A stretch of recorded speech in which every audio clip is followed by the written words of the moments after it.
Now, and we are ready when you are. Okay. Good evening, everyone. Today is Tuesday, February 9th, 2021. It's the regular board meeting of the Adelanto Elementary School District. The time is 5:30 p.m. Can I get roll call? Trustee Benz, Ben's present. Trustee Eckes. Trustee Eckes.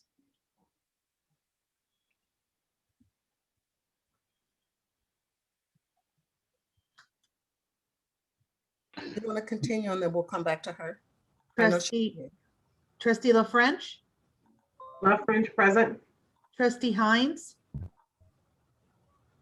I believe Trustee Hines is not with us tonight, and Trustee Turner. Trustee Turner present. Trustee Eckes. Can you hear me? Yes. Yeah, I'm getting a weird screen. It says I'm this screen. Oh, okay. It just popped up. My interconnection was unstable. Okay. We hear you, Trustee Okay, Eckes. I'm here. I can see it Welcome. now. Thank you.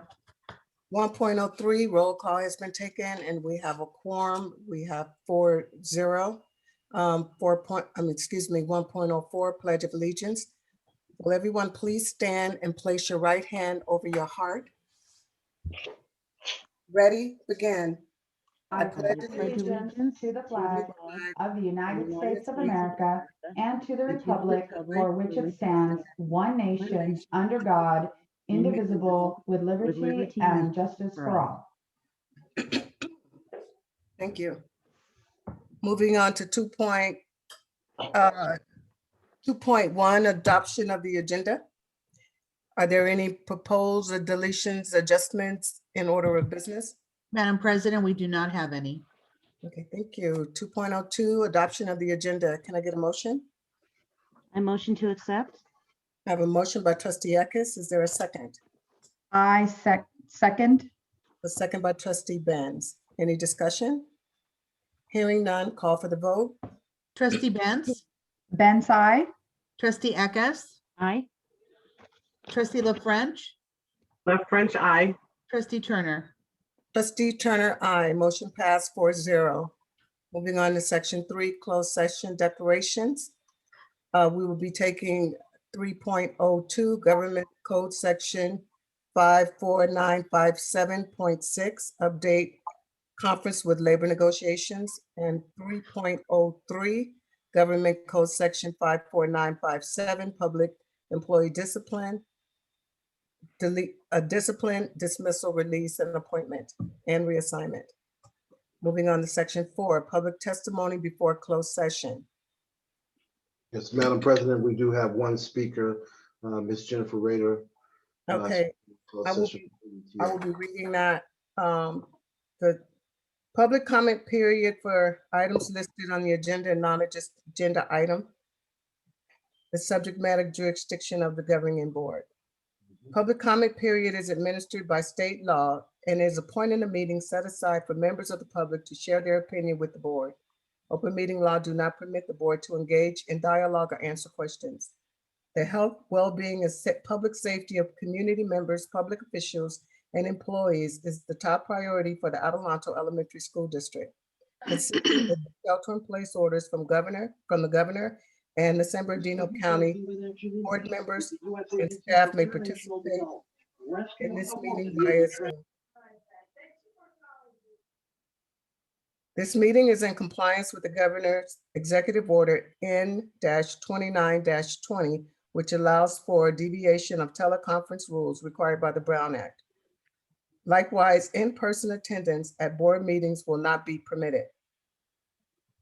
Any persons who wish to address the governing board on closed session items only must complete and submit AESD speaker request form 5 minutes before the meeting is called to order. Individual speakers are allowed 3 minutes to address the board on each closed session agenda item. The board limit the total time for public input on each item to 20 minutes. With board consent, the president may increase or decrease the time allowed for public presentation depending on the topic and number of persons wishing to be heard. The president may take a poll of speakers for or against a particular issue and may ask that additional persons speak only if they have something new to add. Do we have any speaker rods? Yes, I'm sorry, I'm having a little problem. Yes, Trustee Turner, we do Okay. have one speaker, Ms. Jennifer Rader, speaking for ADTA. Ms. Rader? I am speaking for ADTA tonight, so I don't think the 3-minute rule applies. Is that correct? That is correct. Thank you so much. Okay. Good evening, Dr. Mitchell, trustees, and cabinet members. Tonight, I'm going to talk to you about our recent experience with the practice for the state testing. Frustrating doesn't begin to describe it. For many teachers, getting all students to log in on time and sign into the test was impossible. I myself have 14 students out of 24 who need to make up some part of the test because they missed it or could not finish. I know that many teachers are in the same position. In one particular special ed class of 14 students, only about 5 were able to complete the test. The students struggled immensely. There were times like today when they could not even sign in. Links were broken, error messages kept occurring, not to mention being kicked out of Zoom on a regular basis. Even working in class in prior years, the CASP system would spontaneously quit on kids and they'd have to sign back in manually. Students entered class late, disrupting the process. Even though students were told that they were testing and they should be no talking, they were talking, seeking help, and obviously talking to others at home, which brings me to the parents. In several cases, the parents helped the students. It was most obvious on the performance tasks. There was no way to control the security of the test. This is a test that is supposed to be taken very seriously with stringent controls in the classroom. How secure could it be when the kids are testing at home? The whole proposition is ludicrous. And then we have some students trying valiantly to complete the test, which in the case of 3rd grade is very sophisticated and demanding. Students literally cried and said, "I feel so dumb." In the 3rd grade, by the way, the test requires an essay of several paragraphs combining the information gleaned from 2 different lengthy articles, including citing the sources. I had a few students answer the question in one very nice paragraph with good reasoning for their responses, but according to the rubric, they still scored a 0. This is 3rd grade, 8 and 9-year-olds. I won't even address the utter and complete waste of time. We lost at the very least 1 entire week of teaching at a time when every moment with our kids is at a premium. If the state gives out waivers to excuse us from the actual state testing in May, I would hope that we would be the first to sign that waiver. Please consider the realities of our situation this year and do the right thing if we are offered the chance to bypass the test this year. On another topic, I would like to remind the board that we are counting on you to allocate funds responsibly, helping us to make our schools as safe as possible for that time when we hopefully will return to our classrooms. It would be refreshing for our district to be a leader, a vanguard in our desert, to do whatever is necessary to keep students and families safe and staff safe. We should always strive to do better than the minimum. Isn't that what we teach our students? Let's live out our standards and lead by example. Thank you for your time and attention. Thank you, Ms. Rader. Thank you. Is there anyone else, Dr. Mitchell? No, that's it for the closed session, Madam President. Thank you. Okay, thank you. Moving on to section 6, reconvene, recess to closed session. I'm sorry, section 5, recess to closed session. Is there a motion? I motion. I have a motion by trustee Benz. Is there a second?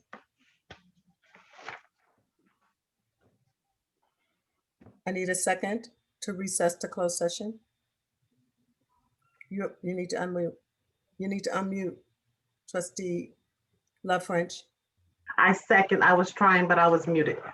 There's a second by trustee Love French. Any discussion? Hearing none, call for the vote. Trustee Benz, Benz, I. trustee Eckes, She's probably muted. trustee La French, Left French, aye. trustee Turner, Trustee Turner, aye. trustee Eckes, I do not see her in the meeting as of right now. Okay. Motion passed 3-0. The time is 5:40. We're in closed session. Thank you. Thank you. Want to take what?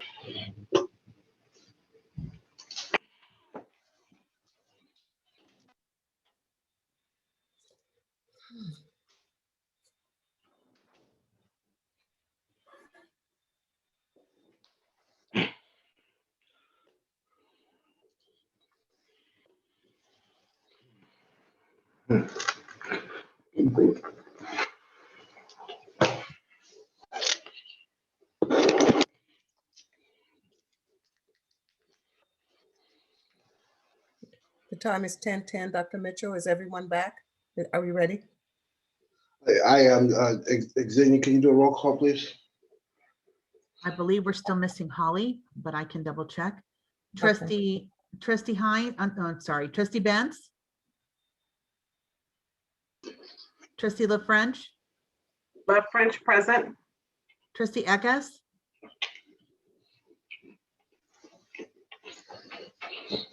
You're still missing two. Okay. Let's wait another minute.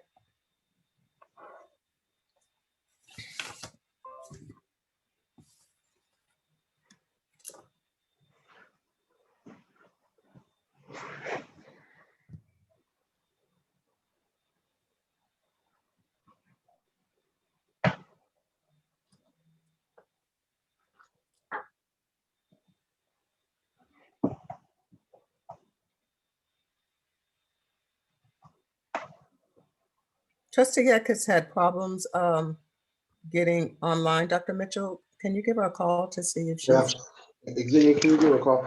So Absolutely. she fell off like 3 times, Okay, Xenia, and so I had to walk her through a couple times, but she was able to join. I'm hoping that she's not joining close session. okay, I'll give her a call. Thank you. You're welcome.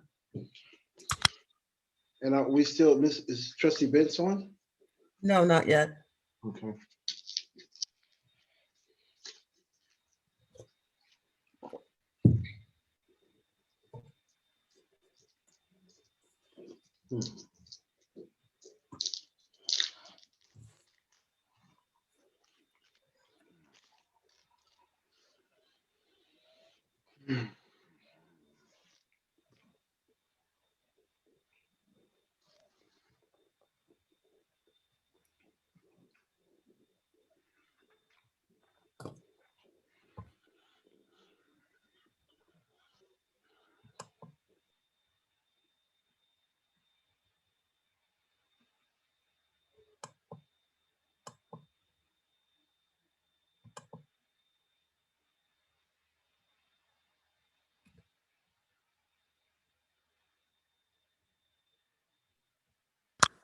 She did not pick up the phone. I left her a message and I just texted her.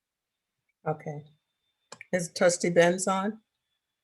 I don't see her. Let me give her a call. Okay.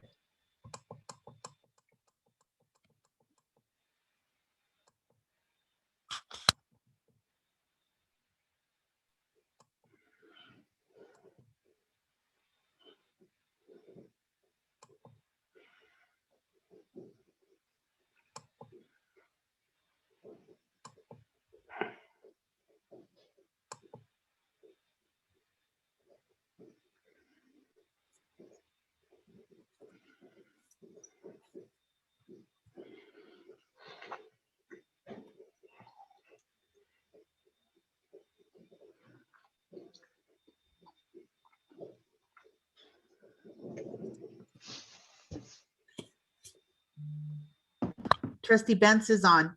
Benz, I here, I'm sorry. Oh, that's okay. We'll give Trustee Eckes, could you try reaching her one more time, Yes, Ms. Soleil? yes. Okay.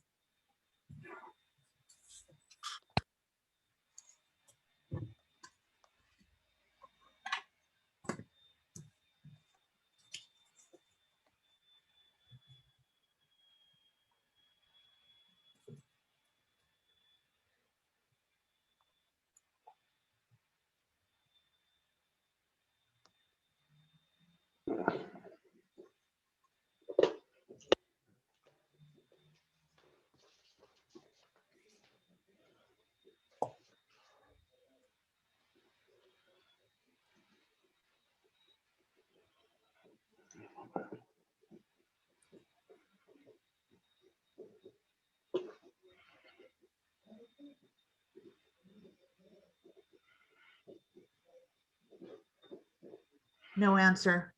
Okay, well, we'll continue. Hopefully she'll join in when her computer comes back up. Okay, moving on to 6.02, roll call. A quorum has been established. 3-0. Section 7, closed session report. 701, there was no actions taken, no reportable actions taken in closed session. Moving on to section 8, public comment period for open session items, non-agenda and agenda items. Do we have any, Dr. Mitchell? Yes, Trustee Turner, we have Miss Marie Calvo Roth. Miss Roth, you're free to unmute yourself and make your comment. Okay. Right, can you hear me? Yes, Yes. Yes, ma'am. Good evening, Board of Trustees, Dr. Mitchell, and Cabinet. My name is Marie Calvo-Roth, and I am a teacher at Eagle Ranch School. I'm here tonight to request information from our district regarding COVID vaccinations. In the past week, our neighboring districts in the high desert have had at least some teachers from each district in at least one of the following steps: being surveyed about their interest in receiving the vaccine, scheduling to receive the vaccine, getting the vaccine this week, received the vaccination already last week. Even our closest districts, Victor Union High and Victor Elementary, are both within these steps. I realize that the situation is fluid and there are many factors, of course, in rolling out the vaccinations, including priority for those that have been or have plans to return face-to-face instruction this school year. I believe that all of this is fair. Each time I or my colleagues try to make an appointment with the County of San Bernardino, as teachers, we are given information that the school districts are responsible for the administration of the COVID vaccine to their teachers, and that we can get more information from our districts. I have waited patiently, and I will continue to do so. However, if our district has any information whatsoever, anything to share, to pass on to us, please do so. It would be greatly appreciated, I'm sure, by so many of us, not just myself. Some information is better than no information at all. Thank you. Thank you. Thank you. Trustee Turner, if you don't mind, I'd like to address that for the Okay, benefit of- please, Dr. Mitchell, please. But thank you, Ms. Calvo for your thoughtful question. You're absolutely correct. Our neighboring districts have been getting some vaccinations for some of their teachers. I am part of the superintendent collaborative in the high desert. We meet almost on a weekly basis. And so I'm part of those decisions related to the vaccination of some teachers. I agree to a decision that we made collectively that the priority for vaccination would be given to school districts where their teachers were returning as early as in the next 2 weeks. And so those teachers are the ones that are up for vaccinations. As we've not made plans to return, particularly within the next couple of weeks, I put our district later on the list. And so I would imagine that within the next 2 weeks, we'll begin to start vaccinating our teachers as well as our local community. And certainly I agree, I've been quiet on this issue because like you said, it is fluid. It tends to change every day. And so, but the one decision that has been made is that our high desert local districts have partnered with St. Mary's to provide vaccinations to staff. What is clear is that we as superintendents made a decision on prioritizing vaccinations for teachers who are returning to in-person learning within the next 2 to 3 weeks. And so that has begun. What is clear also is that St. Mary's is also dealing with, just like all of the other vaccination sites, dealing with shortages and getting vaccinations. And so that remains fluid, but we are on the list.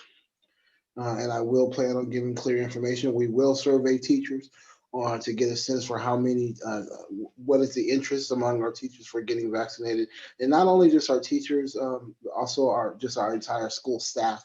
We know that there are more people who work with kids than just teachers. And so we are including them in those numbers as well. And so what you saw last week were the 65 and up teachers that were planning to return to in-person learning in the next couple of weeks. They were first on the list to get vaccinated by St. Mary's, and then they're going down from there. So we're looking at, like, within the next 2 weeks, maybe 3 weeks, beginning to start vaccinating our teachers out of St. Mary's. We also are exploring other possibilities with the Department of Public Health. The Department of Public Health has asked us to use Columbia Middle School as a super vaccination site for the community. And in that agreement, they've agreed to prioritize our staff. We're still working on logistics and timing and information for that. I will make sure that we get that out to teachers and staff as these details become available. And so I feel like I've had a little bit of a void of information too on this issue of immunizations, only because it's just been so spotty, but certainly I will put something out next week to be clear, to provide some clarity to our staff on our path forward to get vaccinations. So thank you so much for the question, Ms. Calderon. Okay, thank you, Dr. Mitchell. Madam President, Yes, just wanted to state that we reconvened at 7:15 and Okay. Trustee Eckes joined us at 7:19 p.m. okay, great, 7:15. Okay. Thank you, Mr. Bay. And there are no more requests for public comment, Trustee Turner. Okay, do we have a representative from ADTA or CSEA who would like to address the board? No? Okay. Okay, moving on to section 9, adoption of the minutes, board minutes written and order filled for regular board meeting of January 19th, 2021, and special board governance workshop meeting of January 30th, 2021. Is there a motion? I motion to approve the minutes of the two meetings. I have a motion by trustee Benz. Is there a second? Second, trustee French. Okay, a second by trustee Love French. Any discussion? Hearing none, call for the vote. Trustee Benz, Benz, I. Trustee Eckes, Aye.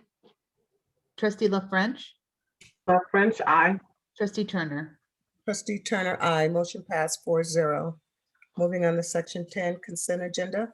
We will be taking items 10.02 through 10.14.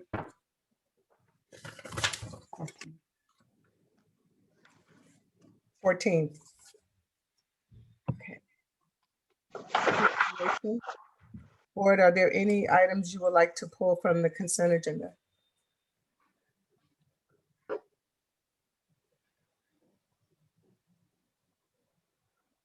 Hearing none.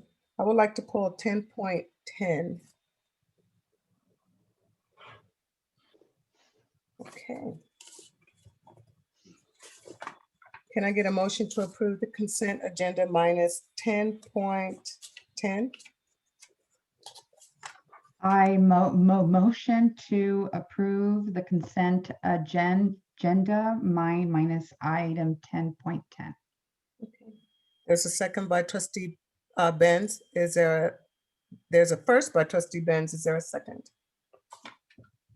I second, Love French. A second by trustee Love French. Any discussion? Hearing none, let's call for the vote. Trustee Benz, Benz, I. Trustee Eckes, Aye. Trustee La French, Love French, aye. Turner. Trustee Turner, aye. Motion passed 4-0. Moving on to section 11 of items removed from the consent agenda. Yes, I removed item 10.10, and that is administrative new hire. Okay, on the agenda, we have Dr. Martin for the position of AAIAC for Gus Franklin. I would like a motion to approve. I motion to approve the hiring of Dr. Martin. I have a motion by trustee Benz. Is there a second? I second, Love French. I have a second by trustee Love French. Discussion. I pulled this item because I failed to do it at the last board meeting when we hired our physical director, and I wanted to make sure that I never make that mistake again. So I want to introduce, well, let's go for the vote and then we can introduce them. Okay, I'll call for the vote. Any other discussion from any trustees? Hearing none, call for the vote. Trustee Benz, Benz, I. trustee Eckes. Can you hear me? Yes, Okay, I'm sorry. trustee La French, Left French, I. trustee Turner. Trustee Turner, aye. Motion passed 4-0. And Dr. Mitchell, I would like you to introduce Dr. Martin. Thank you, Trustee Turner. We're excited to offer a position at Gus Franklin to Dr. Charles Martin. Comes with a huge amount of experience and a very varied background, and we think will really benefit our students at Gus and our overall district. He's just leaving the classroom teaching in a distance learning format, and he's also an adjunct professor in teacher education. So we just think he's going to add tremendous value to our district and more particularly Gus Franklin. And so I want to introduce Dr. Charles Martin. If you can unmute yourself and show your face and wave to the public so people can see you, it'd be great. And thank you, Dr. Martin, for joining our team. All right. Thank you guys for having me. I'm excited to get started and I'm ready. Thanks for having me in the district. Thank Thank you. you so much. Thank you, and welcome aboard and congratulations. Yes. Okay, moving on to section 12, staff reports and presentation. I'll turn that over to Dr. Mitchell. Oh, thank you so much. Board, we're pleased to showcase another 3 schools tonight that are here to present their professional learning and collaboration plan. Board, as you recall, we've been working on these plans since July when I came here, and they really outline the school's site-based collective decisions with teachers on what we'll focus on in terms of adult learning in our schools, to really push the issue. What do we need to learn as teachers and staff to really accelerate student performance? Each of our schools have engaged in lengthy conversations with their teachers around different strategies, approaches, and mindsets that they believe will accelerate student performance. We then went to task on developing those plans. And so I've asked each principal to come and present the professional learning and collaboration plan. And tonight we're pleased to have Mesa Linda, represented by our own Ms. Antonia Hunt. We'll go to Victoria Mcgathern, represented by Mr. Bazusco, and then Morgan Kincaid, represented by Principal Kristen Cooper. And so we'll start by welcoming Ms. Hunt to the board meeting tonight, and we'll go ahead, Antonia, and share your screen and we can get started. Thank you so much. Good evening. Thank you to our esteemed board, Dr. Mitchell, cabinet, and our community for this opportunity. A special thanks to the staff, students, and parents who have joined us this evening and shown their support. My name is Antonia Hunt, and I am the proud principal of Mesa Linda Middle School. This evening, I will be sharing with you the professional learning and collaboration plan for Mesa Linda. This has been an exciting year for Mesa Linda, despite its many challenges. Through the continued reflection, SITE has been able to gain a clearer understanding of where we are, where we need to be, and to determine a course moving forward, seeking excellence with purpose. Reflecting on our data and growth, Mesa Linda undertook a site-wide survey to determine our professional learning and collaboration foci. With participation from our staff, we determined 2 key areas of focus, with an overarching theme of professional learning and collaboration moving forward. Our primary concept or overarching theme is higher order thinking skills, or as I'm fond of saying, we can do hard things. Higher order thinking skills, or HOTS for short, distinguish critical thinking skills from low order learning outcomes, such as attained by rote memorization. HOTS include synthesizing, analyzing, reasoning, comprehending, application, and evaluation. Each skill needs to be expressly and explicitly taught to students, increasing the rigor of instruction and providing students the key tools for a successful future and furthering their college and career readiness.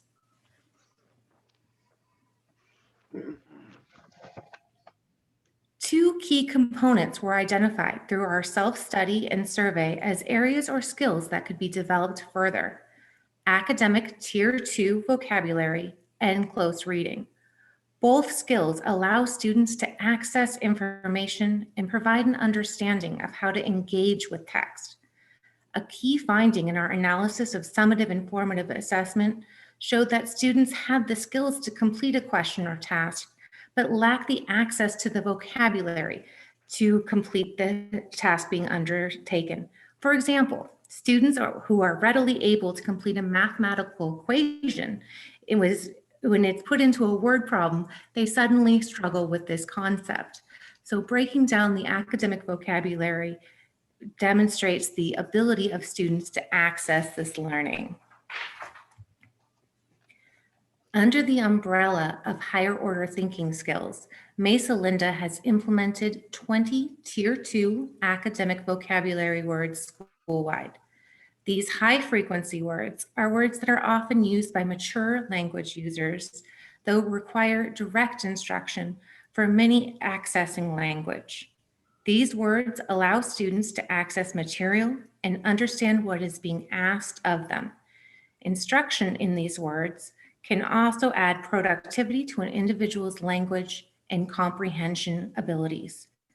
In addition, Mesa Linda Middle School has also taken on close reading strategies as our second area of focus. This allows students to analyze and gain further understanding of a text to understand what is being assessed, what is being asked, and how they can best answer questions and delve deeply in their understanding. Mesa Linda's Tier 2 academic vocabulary are all considered to be Tier 2 words and were carefully selected to equip Mesa Linda scholars for advanced reading, writing, and discussion across all secondary content. These words were specifically chosen not only for their high frequency status, but also that they are relevant in a cross-curricular framework. All teachers, whether they teach physical education, art, or English, are able to implement and teach these school-wide academic vocabulary words. To provide support in the implementation of our site-wide Tier 2 academic vocabulary, a toolkit was developed to assist teachers with examples of how to expressly teach each academic vocabulary word. Identifiers or look-fors were developed in a collaborative process with Mesa Linda's academic leadership team and shared with all staff. These look-fors provide a framework for a common understanding and language when discussing the implementation of higher order thinking skills. Some of our look-fors included teachers asking students to expand on their answers and not accepting rote memorization or one-word answers, use of more open-ended questioning, discussion-based lessons, expanded writing prompts. For students, this may look like creating individual assignments to show their understanding and application of academics by using multiple modalities of learning and demonstrating their knowledge in new and exciting ways. To be able to defend their position in argument through a variety of written methods or oral arguments.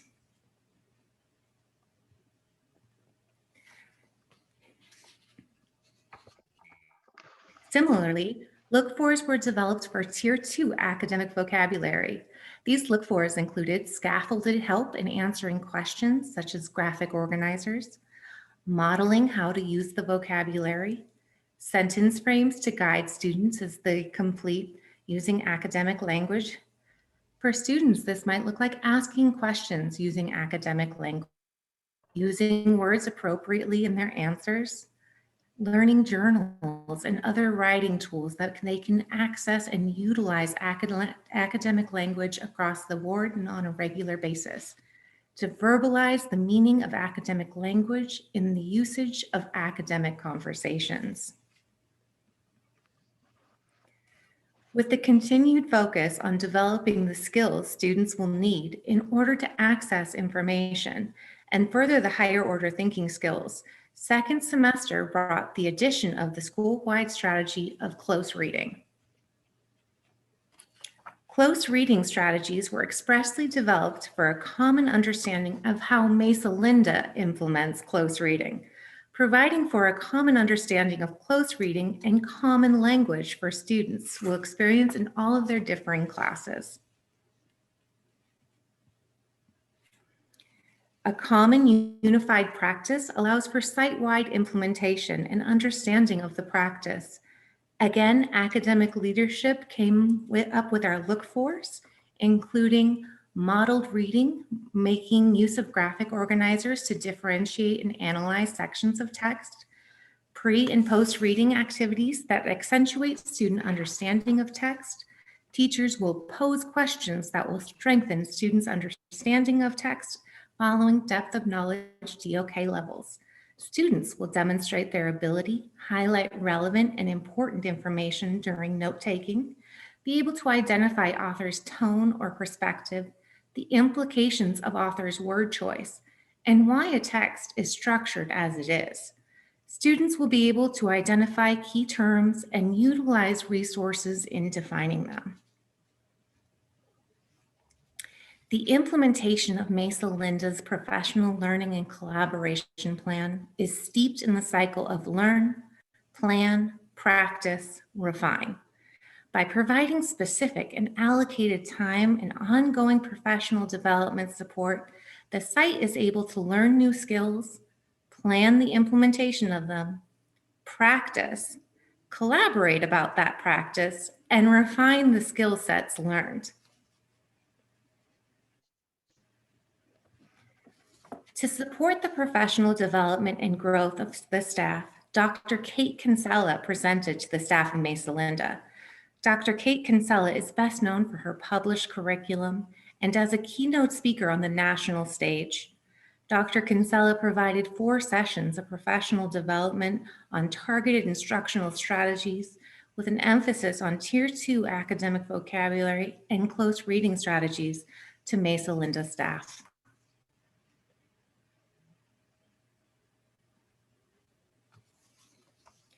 Mesa Linda continues to strive to improve and refine our instructional practices to continuously grow and meet the needs of all students, to further our school and the academic outcomes of our students. Bulldogs are #1. Thank you so much for allowing me to share our professional learning and collaboration plan with you this evening. I would like to open the floor to any questions. Thank you.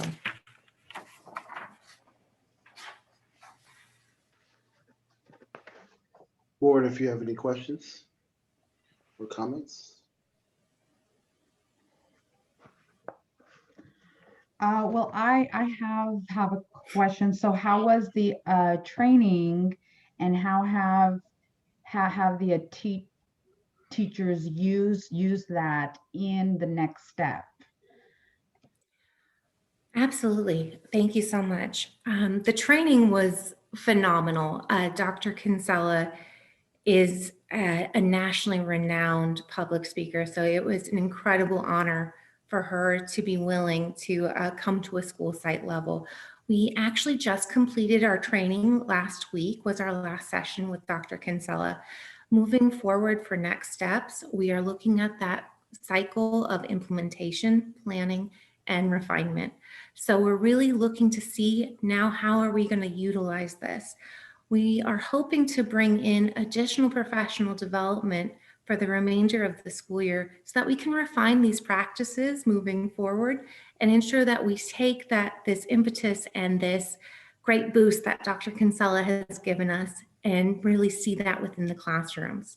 So we're definitely excited to see how we go moving forward. Thank you. Are there any other questions? Trustee La French, do you have any questions? I have no questions at this time. Thank you for your presentation. It looks wonderful. Thank you. Trustee Eckes? Oh, same thing. Thank you for the presentation. It was really good. Thank you. I do have one. Your presentation was amazing. Thank you so much. Have you gotten student feedback on your work from the professional development when you rolled it out to students? How are they liking it? And how are they benefiting from that? We have not received direct student feedback yet, as we're still in the process of rolling it out. However, we have had that secondary data set of hearing students start to utilize the Tier 2 academic vocabulary and really become more comfortable with it. Oftentimes with the implementation of the professional development, students don't quite know that they're being explicitly taught, but when you listen to those academic conversations and you hear students utilizing this information and utilizing these terms in appropriate ways and in those collaborative conversations, you just see that growth, and that's been really amazing to see. Okay, great. Again, thank you. Thank you so much. Thank you. Thank you, Ms. Hunt. So exciting to see the work that you're doing. Looking forward to your school's progress. So thanks so much tonight. And thank you staff who are on for supporting your principal tonight. And I know that she's standing on the shoulders of great people. So thank you for your work. And so with that, I'd like to introduce and bring up Mr. Alex Verduzco, representing our principal at Victoria Mcgathern. And so Mr. Verduzco, the floor is yours. Well, I know we shared the screen. Alex, are you on mute? There we go. We're sharing. Okay, gotcha. Thank you. Good evening. Okay, good evening, Madam President, esteemed board, executive cabinet, and Superintendent Dr. Mitchell.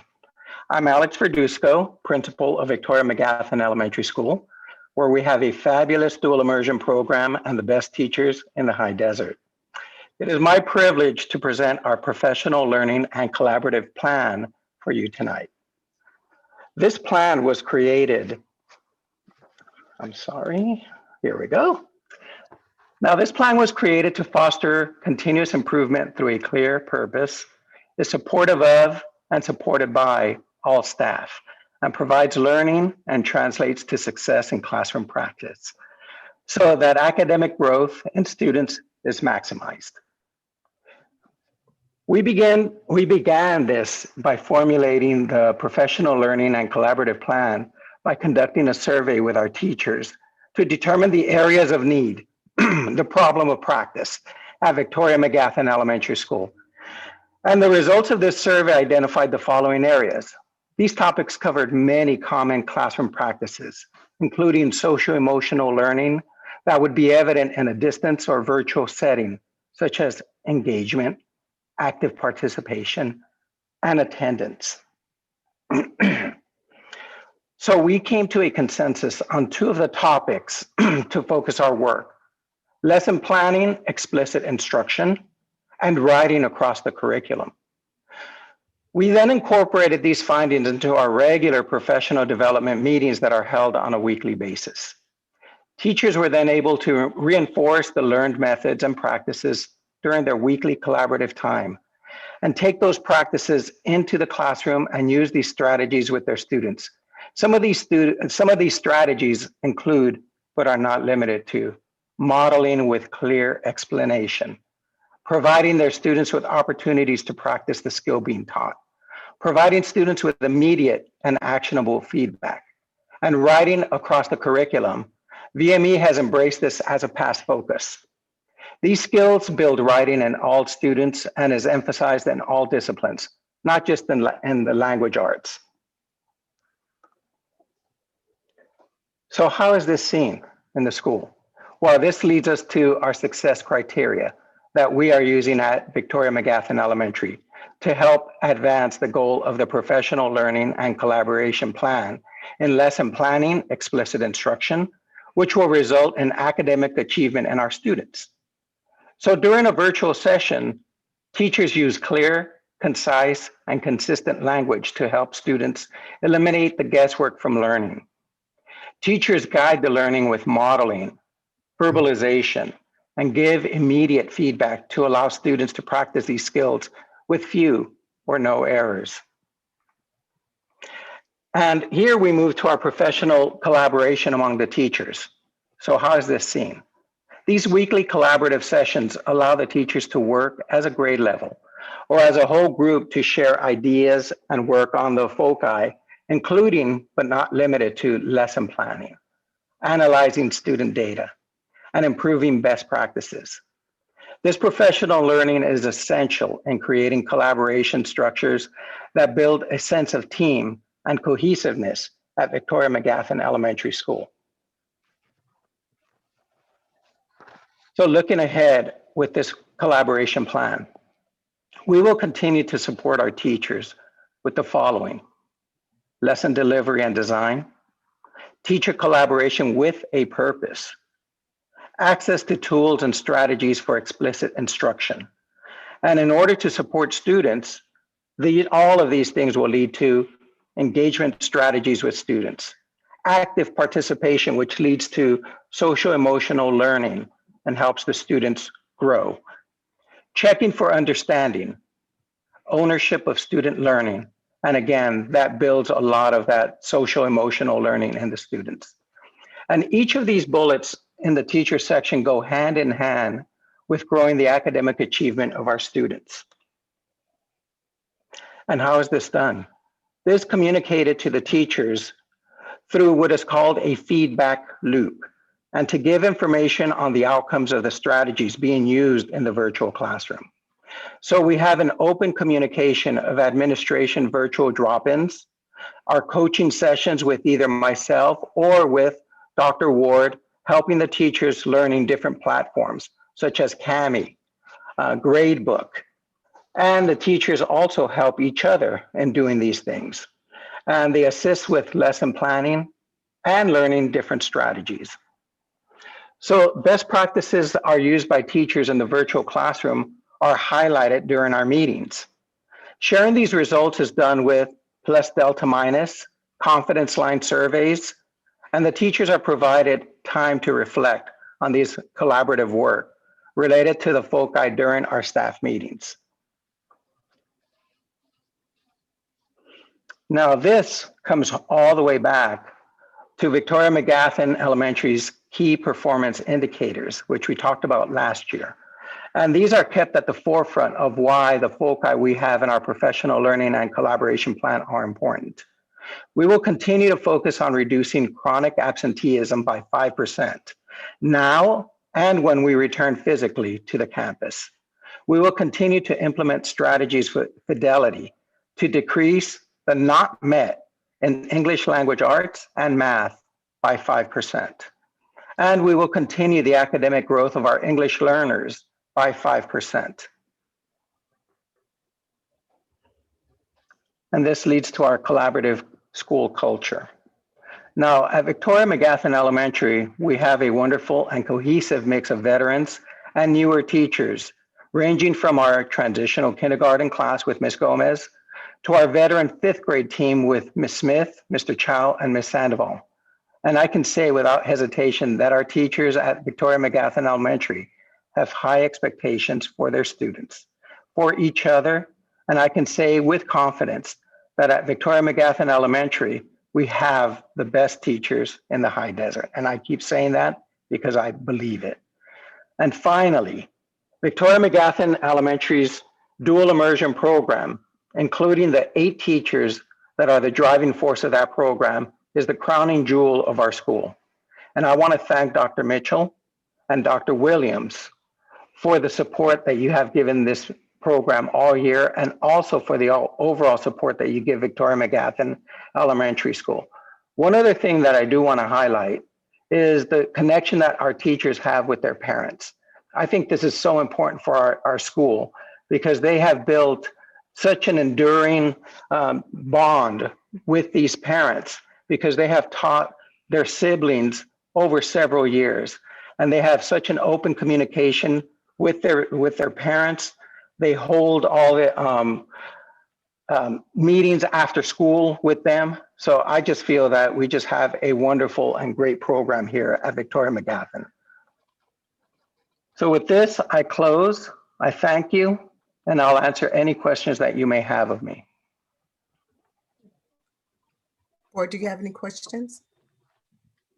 This is Miss Eckes. I just want to say you're doing a great job and I'm so happy for you. And that was a great presentation. Thank you. Thank you very much. Trustee La French? I have no questions. I just want to say thank you for all you're doing over there. Thank you. I appreciate that. Trustee Benz? I really don't at this time right now. Thank you to the school and staff for all you are doing.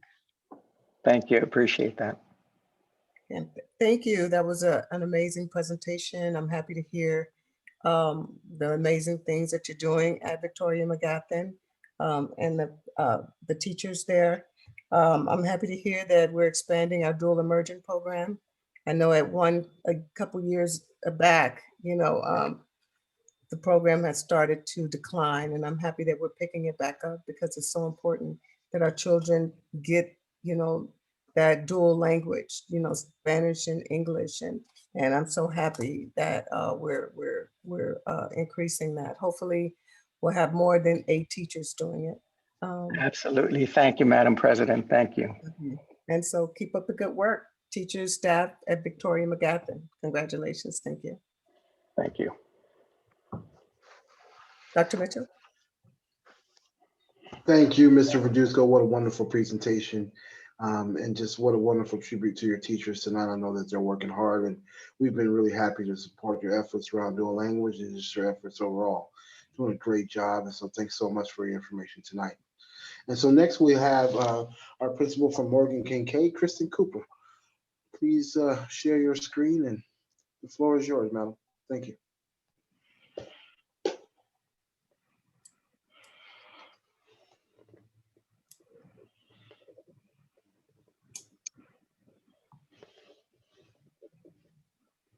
That mute button gets me every time.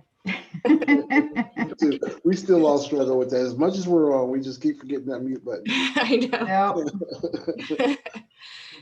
Good evening, Madam President Turner, members of the board and cabinet. Thank you for allowing me this opportunity to share with you some of the amazing work being done at Morgan Kincaid.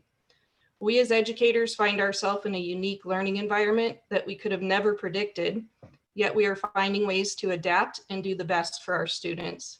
I cannot fully express in words how proud I am of the entire staff at Morgan Kincaid for their tenacity and determination in remaining focused on our goal of developing a positive learning environment for students that continues to move our students forward academically. I know several of our staff members are here tonight. I asked them to join us so they could hear all the great things that I had to say about them because they truly are an amazing staff.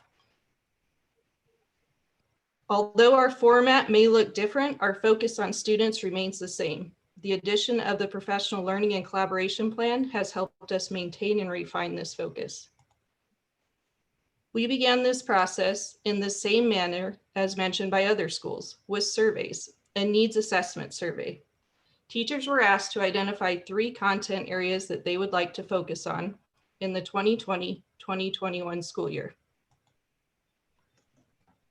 The teachers at Morgan Kincaid showed a majority interest in focusing on reading comprehension strategies, literacy, and math. This is in alignment with what the data has told us over the years.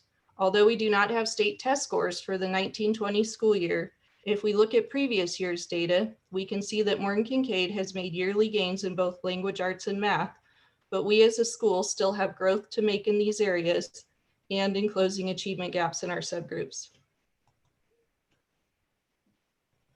With these areas of focus being identified, we began working as a staff to write our learning foci.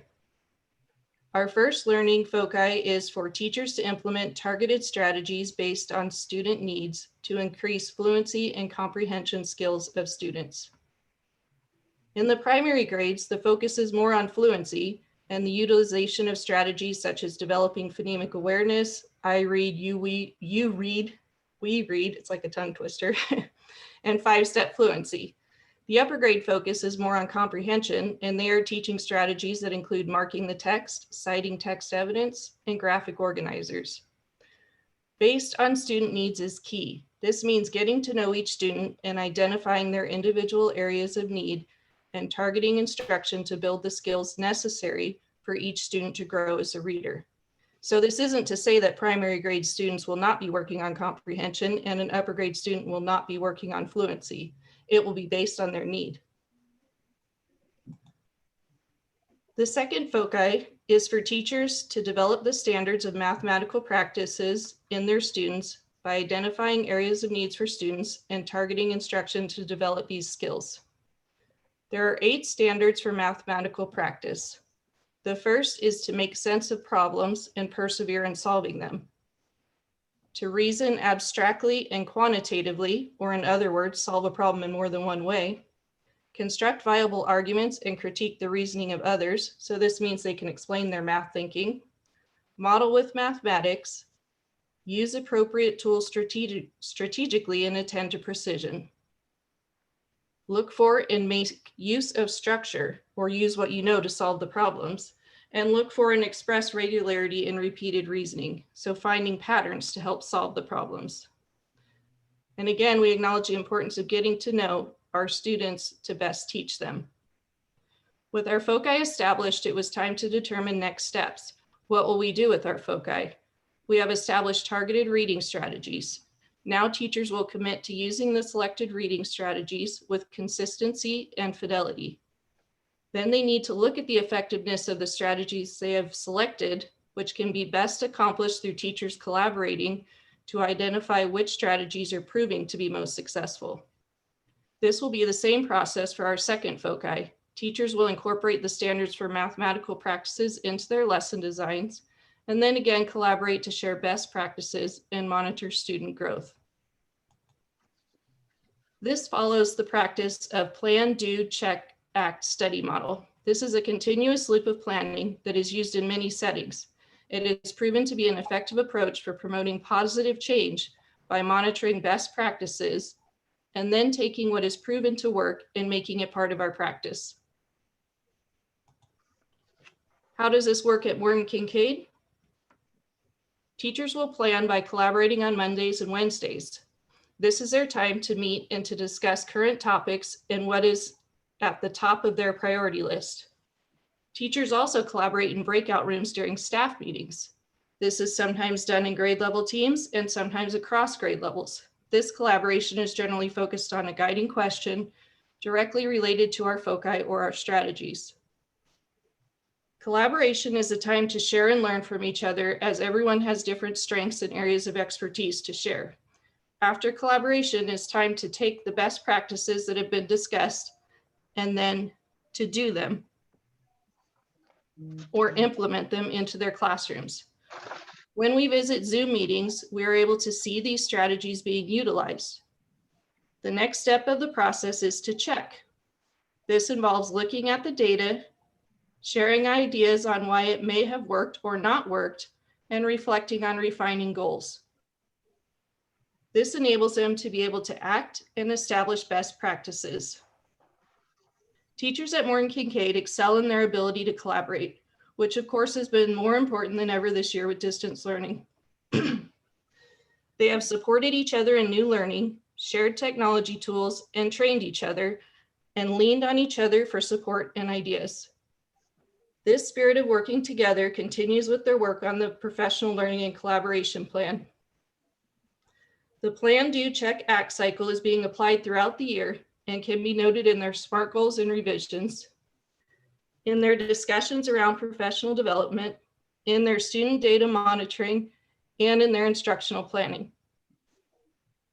During last week's grade level collaboration time, the kindergarten team shared that they had a great discussion around ESGI data. They noticed the trends in the data and are planning small group instruction time to address missing pieces in student learning. During last week's staff meeting time, teachers worked in breakout rooms with teachers from different grade levels. They looked at success criteria for the math foci and made revisions based on their learning in their math professional development. In an effort to support our teachers, we are providing professional development. Teachers are participating in math professional development with Kristen Hilty from Making Math Make Sense. They have already completed 6 hours of professional development over 4 sessions, and in the months of February and March, they will be completing another 6 hours of grade level specific training. In this professional development, teachers have learned new strategies to increase the mathematical thinking skills in students, new ways to model problems, different ways to use manipulatives, and have developed an increased focus on the use of academic vocabulary. They have also been given access to a multitude of resources from the Making Math Make Sense website. Finally, I want to share with you one of the tools that I mentioned that teachers use in the Plan, Do, Check, Act cycle, SMART goals. SMART standing for specific, measurable, achievable results and time. This is an example from 5th grade. With this goal, there was a specific focus on students quoting accurately from a text when explaining what a text says and when drawing inferences. This goal is in alignment with the use of targeted reading strategies in our reading foci. For this specific goal, the teachers will measure student growth by looking at student scores in this strand on the STAR reading test. They will use IXL and daily ELA warm-up time to reinforce these skills. This goal was written earlier in the year, so the goal was to look for student growth and results by November. These are usually done in 6 to 8 week cycles. On the second page of SMART goals, not shown here, the teacher lists their student names with their baseline or beginning score, and then in November, they listed their ending scores. This allows teachers to take a close look at each student's individual achievement and to determine next steps. Next steps may include reteaching, small group instruction, or ideally the data will show that students are ready for a new goal and a new challenge.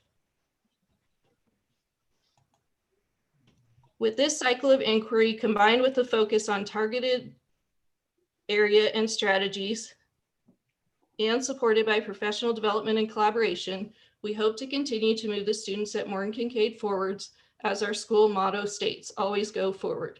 In conclusion, I want to thank you again for allowing me the time to share, and I want to give a final thank you and acknowledgement of gratitude for the hard work, perseverance, and accomplishments of the staff at Morgan Kincaid. Y'all make me nervous. I don't know why, every time. Ward, do you have any questions? I have one. So when you create the smart goals for the students, they are aware of their baseline and what their goal is.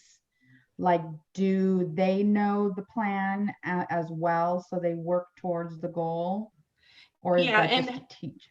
And obviously how that conversation is held varies on the age level in the different classes, but we do talk to them about goal setting. It's part of our work with AVID too, is to constantly have them goal setting and working on different things. So those are definitely conversations that we want to include our students in. Okay, thank you. Trustee Eckes, do you have questions? No, but that was another good presentation. Thank you. Thank you. Trustee LaFrench? No, I don't have any questions, but don't be nervous, Ms. Cooper. You did a great job. Thank you. And you guys know when you come and talk to me one-on-one, I don't get all nervous. And then I'm like, oh, I'll be fine. And then I get up here and my voice starts shaking. Great. You did great. I like it that, all the presentations are different, but basically the same. And, I know it's hard doing distant learning. So keep up the good work, all of you, your staff, everyone. So I'm really impressed with what I'm hearing. So congratulations and good luck. Thank you.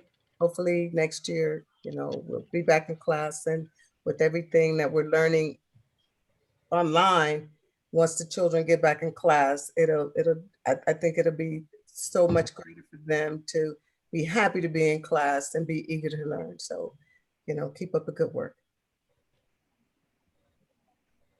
Dr. Mitchell? Okay, is Thank that, you, Madam President. Thank you, Madam President. Thank you, Ms. Cooper. I want to thank you for a wonderful presentation. I was just really excited hearing the things that your staffs are doing. And board, what you heard across all three, and also too, I wanted to thank the staff from Victoria Mcgathern and Mesa Linda, as well as Morgan Kincaid for attending tonight. So proud of the work that you're doing. I stress to principals that they are actually leading two schools, that they're leading one college level, doctoral level university for our teachers, and that we're leading a school for students as well. And the better and the more capable and the more capacity that we build with our classroom teachers, that translates to student performance. And so I'm so confident that what we're doing will work over time.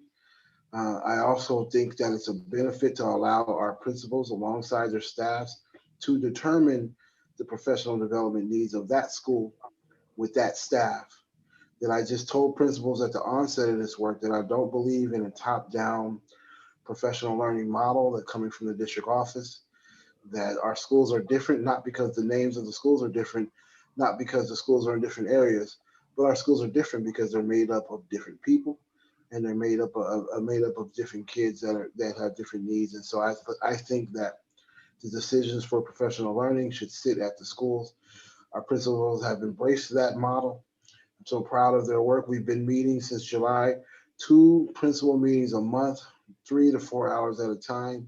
And it's exhausting, it has been exhausting. But our principals have given me a lot of feedback, and our team a lot of feedback on how to make those better. But I really want to thank the commitment, dedication that our principals have shown and continue to show as they apply their tools and implement this art and science of teaching and learning and leading schools through a pandemic and teaching through a pandemic and supporting schools through a pandemic has been some of the hardest work that we've all have experienced. And so thank you so much to our 3 principals tonight. Just really proud to be working alongside them in their work. So thank you, principals. You all have a good night, and thank you to all your staff for attending as well. Thank you.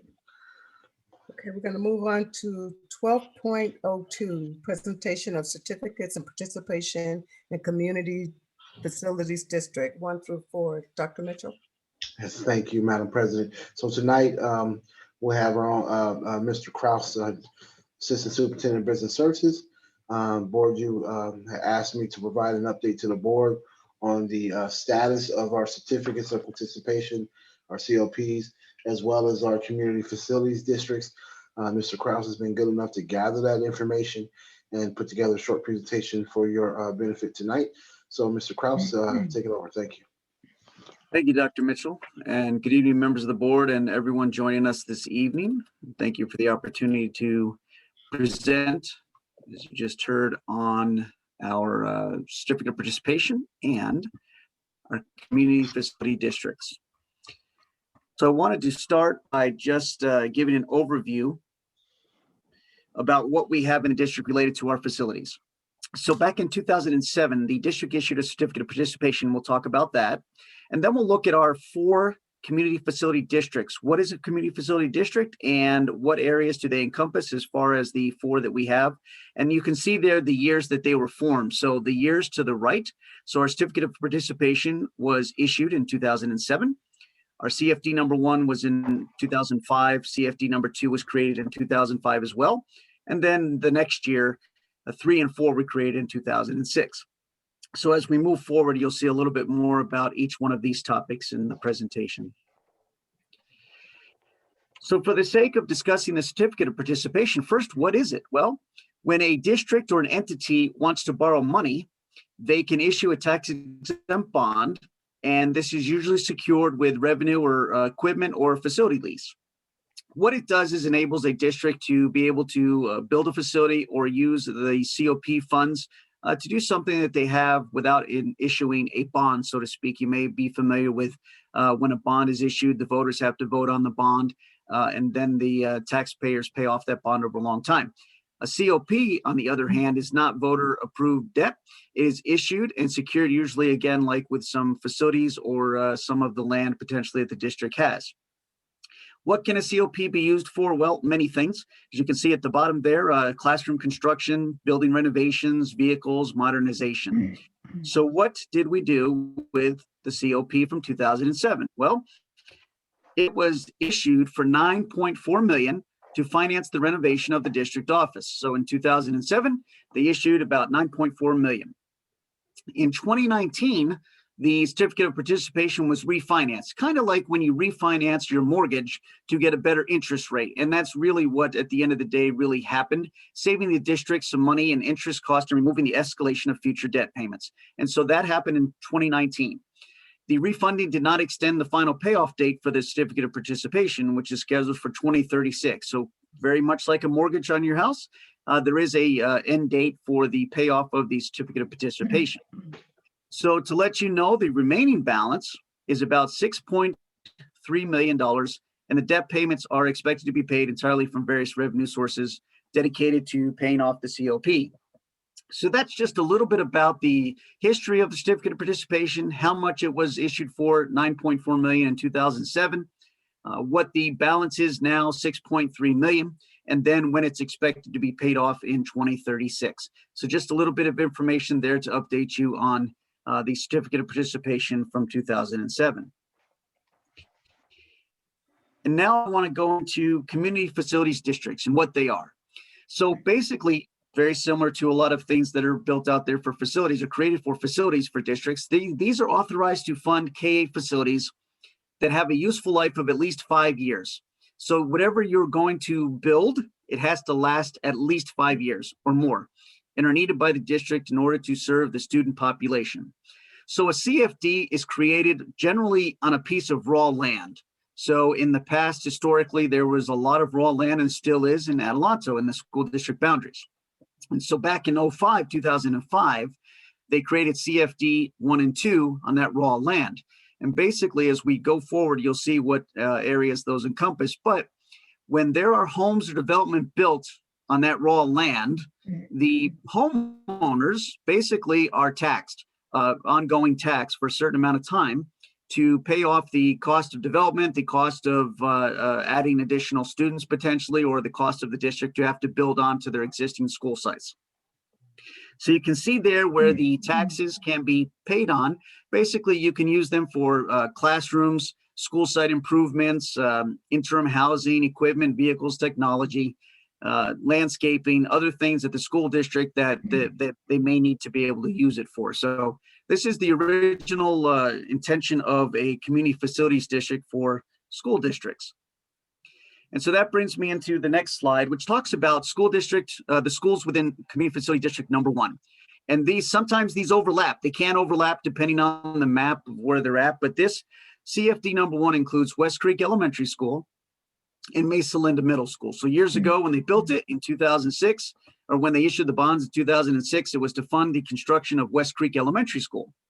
The bonds were refunded in 2019, again, saving the district $4.83 million in interest and payments, and allowing the district to generate some additional money for new facilities. So the last bullet is very important. The construction proceeds generated from the 2019 issuance have not been expended and are available to fund authorized facilities projects at West Creek Elementary School and Mesa Linda Middle School. So there's about $4.25 million in there that again has not been expended. And later on, we'll talk about the long range facility master plan and how that comes into play related to these funds. So the next one is the community facility district number 2. And so you can see a little bit of overlap here because Morgan Kincaid Preparatory Elementary School is in there and Mesa Linda Middle School. So Mesa Linda has the, they're in number 1, I believe, and they're in number 2. So they have a little bit of overlap.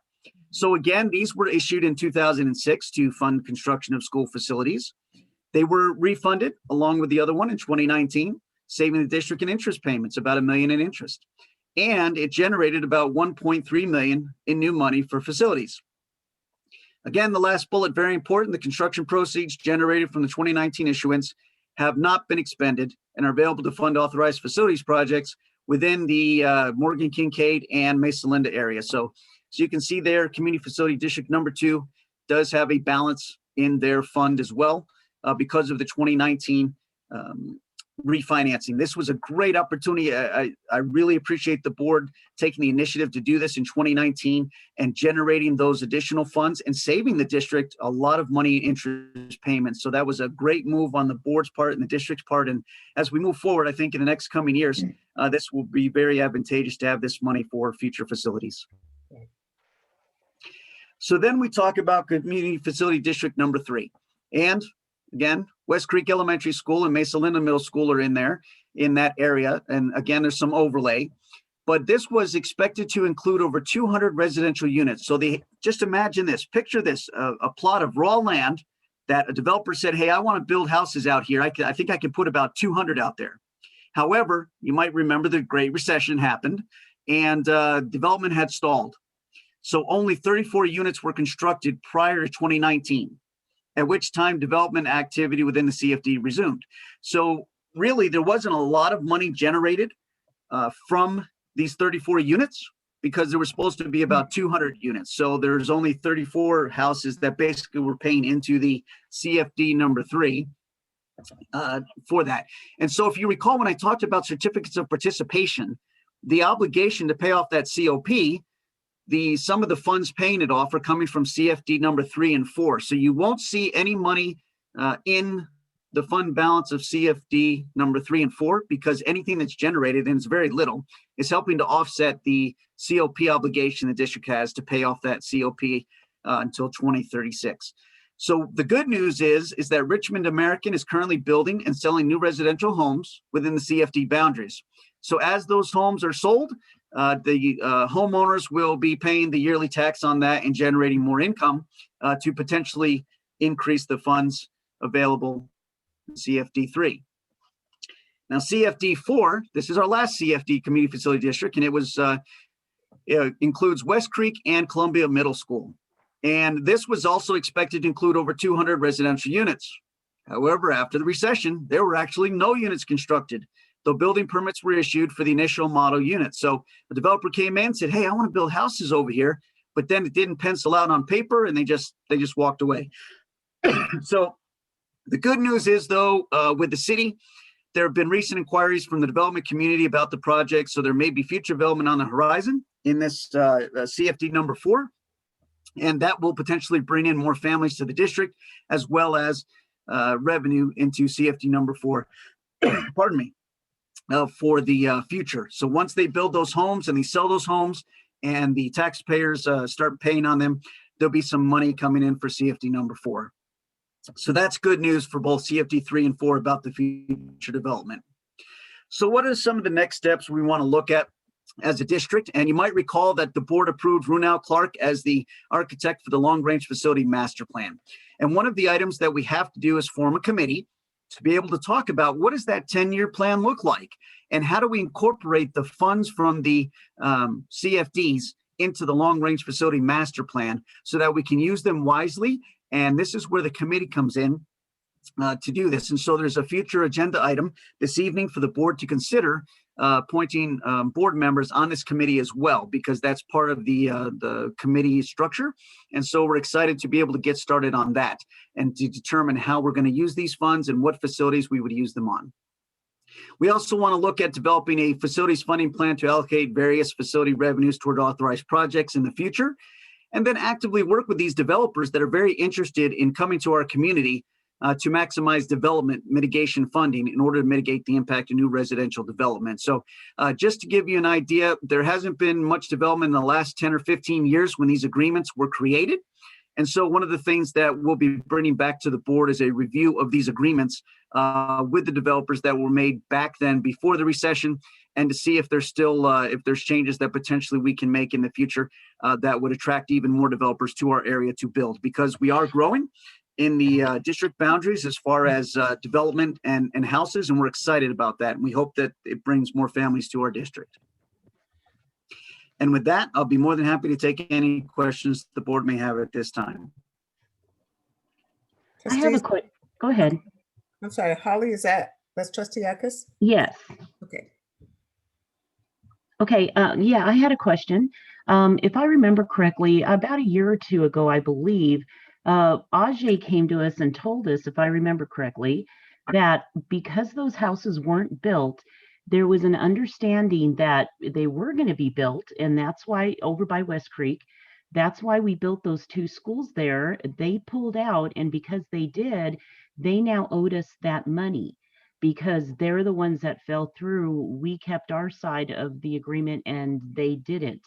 Am I misunderstanding anything? Is that money still coming to us? What's the status on that? So the way a CFD works is as soon as the developer pulls a permit, developer pays those fees to the district. Now, when the taxpayer buys the house that's eventually built on that CFD, the taxpayer will take over paying that payment for however long the obligation is to the CFD, if it's CFD 1, 2, 3, or 4. But until that time, when a permit is pulled, and then if there's no house there, the developer has to pay the fees until the house is built, and then the taxpayer, whoever buys the house, would continue to pay that. But I'll be more than happy to look into your question in more detail and get back to the board on that as well. Yeah, because that was a big one. If I remember correctly, we were told that it was, I don't know if it was in court or if it was some type of lawsuit or some understanding, but that's how it was kind of explained to us, is that they, when a builder, says they're going to build all these houses. Trustee Eck is low for me, or is she low for everyone? I'm sorry. No, it is low. She is low. Okay. Trustee Eckes, you're just low. Are you, if you're speaking away from the microphone? Can you hear me, Trustee Eckes? It's okay. I'm just having lots of problems. No, I'll just ask that question another time, but thank you. Trustees, do you have any other questions? Trustee Benz? I just want to say thank you on your presentations, because you make it so clear and understandable to me. And I truly do appreciate it. I've learned a lot on what's going on, and I look forward to seeing what becomes of this. So thank you. Trustee LaFrench? I don't have any questions. I too want to thank Michael for breaking it down so I can understand it crystal clear. I greatly appreciate it. Okay. And I have to concur with my fellow trustees. That was a very clear and precise presentation. As you know, I've been asking about the CFDs and the COP refinancing, and that was crystal clear, and thank you for that. I learned something new tonight that I did not know about CFDs and COPs. So thank you, and I'm really excited about forming a committee so we can get some of these projects that so desperately need in our community for our schools and our district office. So that if there's no other questions, Dr. Mitchell, do you have any? I want to thank Mr. Kraus for his thoroughness and work too. He just puts together really clear and clean presentations. His understanding of the content is just a credit to his experience and dedication to his craft. And so thank you, Mr. Kraus, for that presentation. Yes. And Ms. Eckes, Trustee Eckes, we'll be sure to follow up with your question. Mr. Kraus, you can give Ms. Eckes a call in the morning to get the question that she was low on, as well as the one she asked before, and we'll be happy to address those questions. So thank you, Mr. Kraus. Absolutely, thank you. Okay, thank you. Okay, we're moving on to section 13, new business. 1301, business services, select board members to serve on the Long Range Facility Master Plan Committee.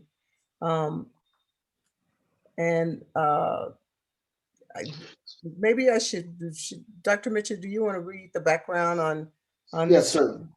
Yes, certainly. I'm happy to do so. So as you just heard, we have a lot of money available for approved projects. And then a few board meetings ago, the board approved a contract with Renell Clark to serve as our architect to help us develop a 10-year long-range facilities master plan. And what that is they go through and they do an assessment of every site, and they determine what might need to be modernized, as well as meet with committees to get a sense for how do we see the 21st century classroom in the next 10 years. And so we'll be meeting extensively with them over the next few months.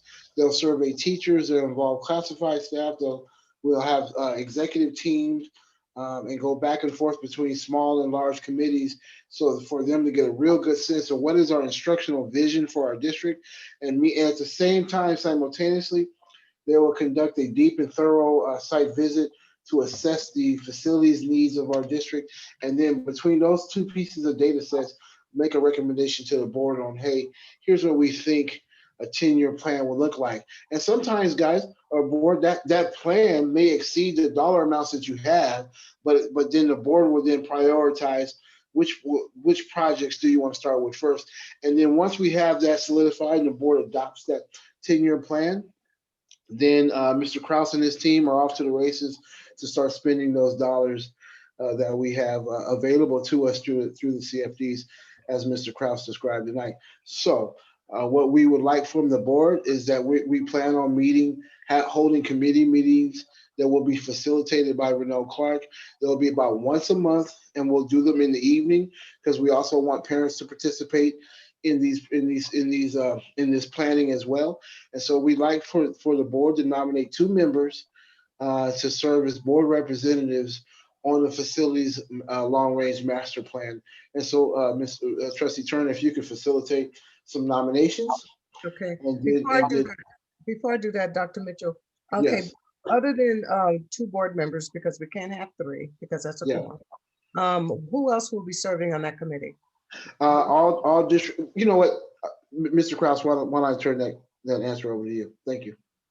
Yes, thank you for that question. So we have 2 different committees. The first is the executive committee, which will be comprised of 2 board members, the board members, cabinet, and the architect. And then we have a much more intense committee called the design committee. And the design committee will be made up of principals, site administrators, classified staff, certificated staff, community members and students, and the architect as well. So the vision will be handed down to them to talk about what it is that they will be doing as far as the design committee. And that's where all the detail will take place. But on the executive level, it's a much higher level of the long-range vision and talking about that with the architect. And then the design committee will also be privy to all of that information and make recommendations to the board. And how will we select our students to participate on this committee? Have you given any thought to that? I am still talking with cabinet to decide about, because we just were presented from Renell Clark, the makeup of the committee, what a normal committee would look like. And so we just started these conversations, but since we only have board meetings twice a month, we wanted to get the board members selected as quick as possible and then continue working on the rest of the committees. Members. Okay. So with that being said, board, who would like to participate on this committee? Is there any nominations? Certainly, you could self-nominate board as well, obviously. Okay, we can self-nominate. Okay. Yes, and board, anyone would like to make a nomination or recommendation? Hello. Yes. Holly. I had a question. Okay. Okay, my question is, I would like to be on this committee, but if you have more than 2 board members, how is that going to work? You can't have more than. Is there going to be alternating, or I don't understand how that would work? No, Holly, it'll be 2 board members only. It will not be 3. So they will not be alternating. Okay, and so if there's only 2, how does that work when they make decisions or bring presentation? Are they going to bring presentations to the board? How exactly will that work? Well, the committee will bring presentations to the board. Because we serve, or whatever board members are nominated or volunteer to serve on this committee, they'll just be a part of the committee. They will not be making decisions on behalf of the board. Okay, it will come back to the entire board to vote on, like we do tonight on every other agenda item. That person, those 2 board members that serve on the committee, can basically do a presentation to what happened, give a board comments to what's happening on the committee. But as far as making decisions, No, they will not be making decisions at the committee level. Okay. Okay. I would volunteer too. Okay. So we have a motion for trustee Benz nominated herself. Is there a second for trustee Benz? Sure. Yes, I. Okay. So I have a motion by trustee Benz and a second by trustee Eckes. Any discussion? Hearing none, call for the vote. Trustee Benz, Benz, I. trustee Eckes, Aye. trustee La French, Left French, I. trustee Turner. Trustee Turner, aye. Motion passed 4-0. Trustee Benz, you're on the committee. And Can I nominate myself? yes, have a nomination by trustee Eckes to nominate herself to serve on that committee. Is there a second? I'll second it. Okay, and a second by trustee Benz. Any discussion? Hearing none, call for the vote.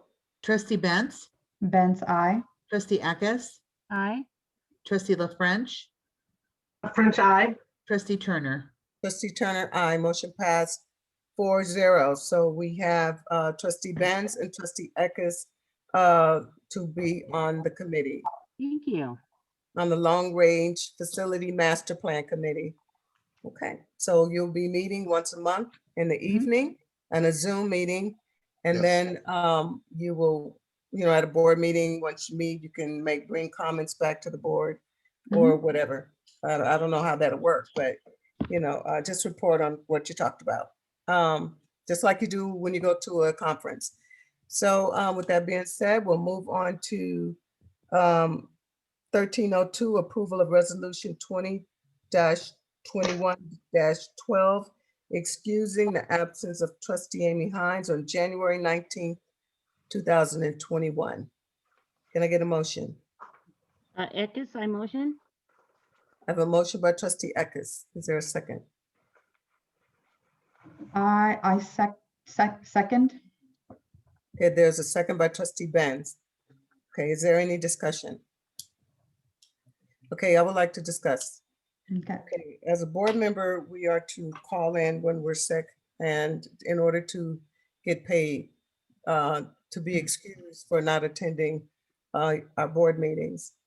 That is a requirement for the board to call in to let the superintendent know if you will not be attending, if you're sick, if you're attending a conference, but you have to report in order to be compensated for your stipend to attend a board meeting.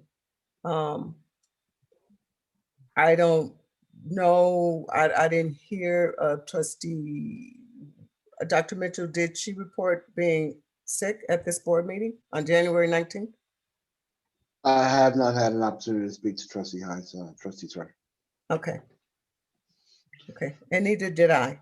So I will call for the vote on the absentee of trustee Hines. Trustee Benz, Oh, nay. trustee Eckes, I need clarification. So we're voting to approve this or not approve it? The motion was to approve. Okay, yes, I. trustee La French,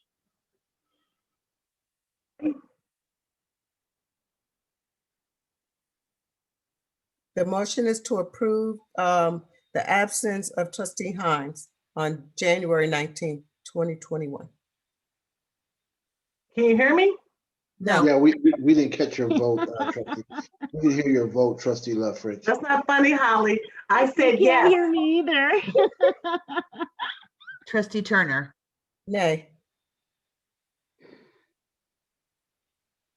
Motion does not pass.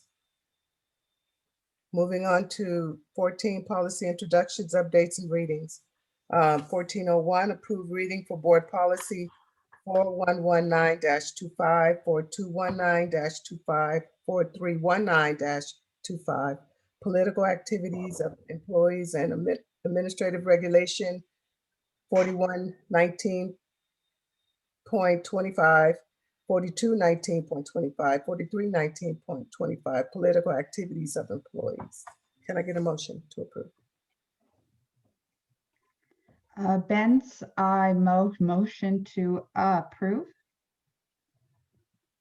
I have a motion by trustee Benz. Is there a second? Love French, I second.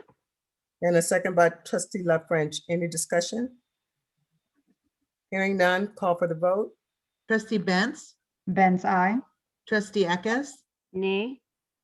trustee La French, Aye. trustee Turner. Trustee Turner, aye. Motion passed 3-1. And with trustee Eckes, a nay. Moving on to 1402, approve first reading for board policy 4152.2, 4256.2, 4356.2, and administrative regulation 4156.2, 4256.2, 4356.2, awards and recognition. Can I get a motion to approve these board policies? Eckes, I motion. A motion by trustee Eckes. Is there a second? Benz, I second. And a second by trustee Benz. Any discussion? Hearing none, call for the vote. Trustee Benz, Benz, I. trustee Eckes, Aye. trustee La French, Love French, aye. trustee Turner. Trustee Turner, aye. Motion passed 4-0. Moving on to 1403, approve first reading for board policy 4119.11, 4219.11, 4319.11, sexual harassment, and administrative regulation 4119.11, 4219.11, 4319.11, sexual harassment. Can I get a motion to approve? Eckes, I motion to approve. I have a motion by trustee Eckes. Is there a second? Benz, I second. And we have a second by trustee Benz. Any discussion? Hearing none, call for the vote. Trustee Benz, Benz, I. trustee Eckes, Aye. trustee La French, Love French, aye. trustee Turner. Trustee Turner, aye. Motion passed 4-0. Moving to section 15, superintendent report, events and future activities significant to the district. Dr. Mitchell? Thank you, trustee Turner and board members. Just wanted to have a few comments regarding a wide variety of subjects tonight, board. The first subject I want to talk about is school reopening. And so just wanted to announce the executive cabinet's planning in terms of reopening with a soft reopening for summer school 2021 to be held June, probably June and July of 2021. Our plan is to begin with a soft reopening by implementing a summer school session to be held in June and July. We will certainly consult with ADTA and CSDA and involve them in the planning. We will establish several planning committees to consider all of the logistics related to opening up. We will consider it a soft opening because it will be a voluntary summer school for students and staff. It will give us an opportunity to test our systems, to go through our protocols and procedures to keep students and staff safe. I want to remind the board of our objective, and it's to provide a high quality instructional program for students and staff, which strictly adheres to COVID-19 safety guidelines to protect the health, safety, and well-being of staff and students. I also want to remind the board of our 5 core values to ensure the reopening of our schools safely, as well as to provide a high quality instructional program. We're committed to number one, adhering to COVID safety guidelines to protect the health, safety, and wellness and well-being of students and staff. To identify and develop supports to meet the social and emotional needs of students and staff. Number 3, to provide school leaders, teachers, and support staff with training, resources, and supports to successfully implement a high quality instructional program. Number 4, to provide differentiated instructional approaches and supports to meet the needs of all students. And number 5, provide timely and transparent and informative communication to staff, parents, and community members related to COVID-19 and school reopening. The instructional model that we will consider for summer school will be an in-person summer school session. We will establish 3 subcommittees, one on instruction. This subcommittee will develop guidance for curriculum instruction and assessment. student registration, teacher and parent training, and student supports. Subcommittee number 2 will focus on logistics. This subcommittee will develop guidance to implement COVID-19 safety guidelines, including personal protective equipment, social distancing procedures, and sanitizing procedures, COVID testing and vaccination for staff, student transportation, and student nutrition. And then number 3, the third subcommittee will focus on communications. This subcommittee will develop processes to provide timely, transparent, and informative communication to staff, parents, and community members regarding reopening. And so, and certainly then we'll be at the bargaining table to negotiate any effects that may or may not be in play for a summer session. But wanted the board and our community and our staff to know that we are planning, we're planning deeply, beginning to plan deeply for a soft reopening for summer session. And so currently do not have plans right now to open before June due to the COVID rates. We're watching those closely every week, board. As you know, the Adelanto Elementary School District areas are still highly impacted with COVID rates. And so we're still erring on the side of caution and safety for our staff. And so, but we also want to put into place some planning and mechanisms so that we can have soft opening for June and July and work out all the kinks so that we can plan a full reopening for the fall, praying that all goes well in terms of vaccination. I am appreciative for Mrs. Calvo-Roth's question tonight around vaccination updates. I will work hard over the next few days to develop an update for the board and for our entire staff regarding our plans for vaccinations for our staff, as well as our school community. So thank you, Ms. Calvo-Roth, for that little gentle nudge and push. It's always appreciated. And so we'll certainly, we think that's some very important information to get to. And so I'll work on that over the next few days. Board, in regards to our workshop that we held on January 30th, I want to thank the board for your leadership and participation in our special board meeting on January 30th, during which we focused on effective superintendent and board of trustees as a governance team. I thought we made great strides in building the effectiveness of our team. As I agreed, I will take our work that we developed around our core values and look toward developing an agenda for our next board workshop. I will propose tonight some dates for the board to consider for a board workshop at the end of my comments here. I also, in terms of, I want to congratulate our own Michael Kraus, Assistant Superintendent of Business Services. Mr. Kraus has been selected to be a presenter at the 42nd Annual Conference on School Facilities in June. His topic will be entitled, Utilizing M&O Staff and Resources Advantageously During a Crisis. You saw his knowledge and skill set around school facilities tonight, and we're so proud that he's a member of our team and will represent us well at the annual conference on facilities. So thank you and congratulations to Mr. Kraus. I want to share a few accomplishments and things going on within our divisions. On February 4th, we hosted a very successful district science fair. I want to thank Trustees Love French and Trustees Benz for attending those events and having making some great comments to staff and students. Thank you, and parents as well. We recognized 12 students from Victoria Mcgathern, Gus Franklin, Columbia, and Morgan Kincaid for their science fair projects. And among the 12 students, we selected 7 of them that will move forward to the county level competition. And we wish our students the best of luck as they represent us well at the county level science fair competition. We are having History Day occurring at most of our schools. And so the following schools are participating: Victoria Mcgathern, Mesa Linda Middle School, and M-Day. And so we're happy about that. We have our district spelling bee that will occur on February 24th, board. And the following schools are participating: Adelanto Elementary, Westside Creek, Victoria Mcgathern, and there's one more.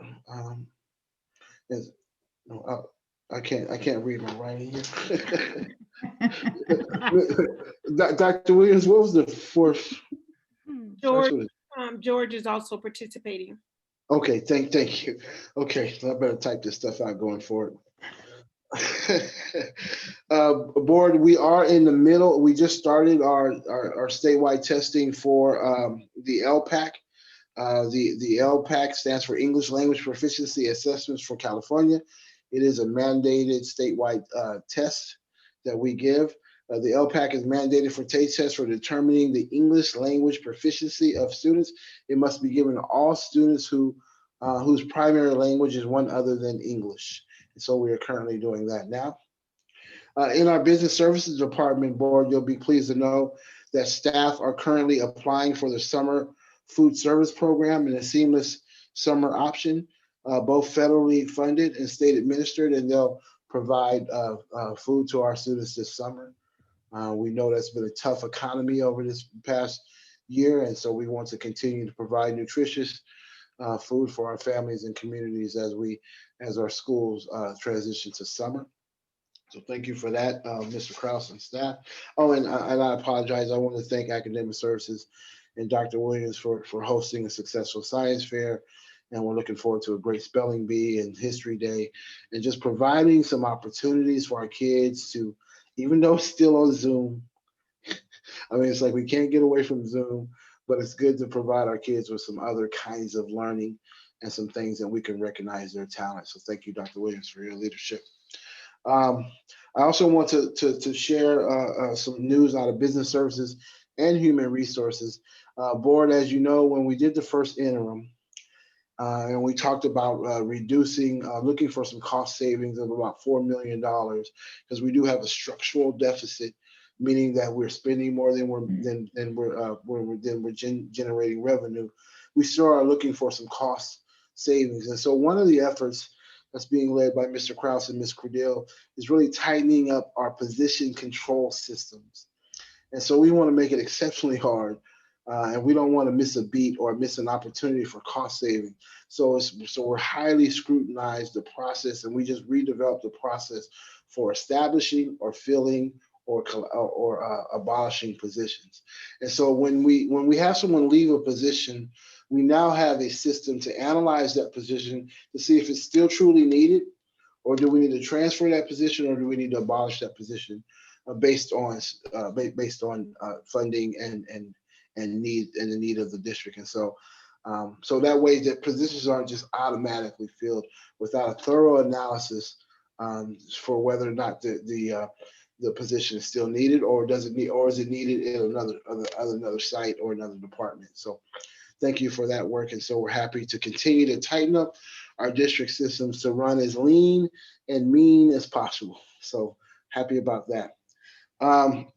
Also want to thank Ms. Credell. Every year, Board, we have to submit what's called an assignment monitoring report. This comes as a state mandate in response to the Williams settlement years ago, which found that that urban schools or schools in underserved communities typically had teachers who were not credentialed.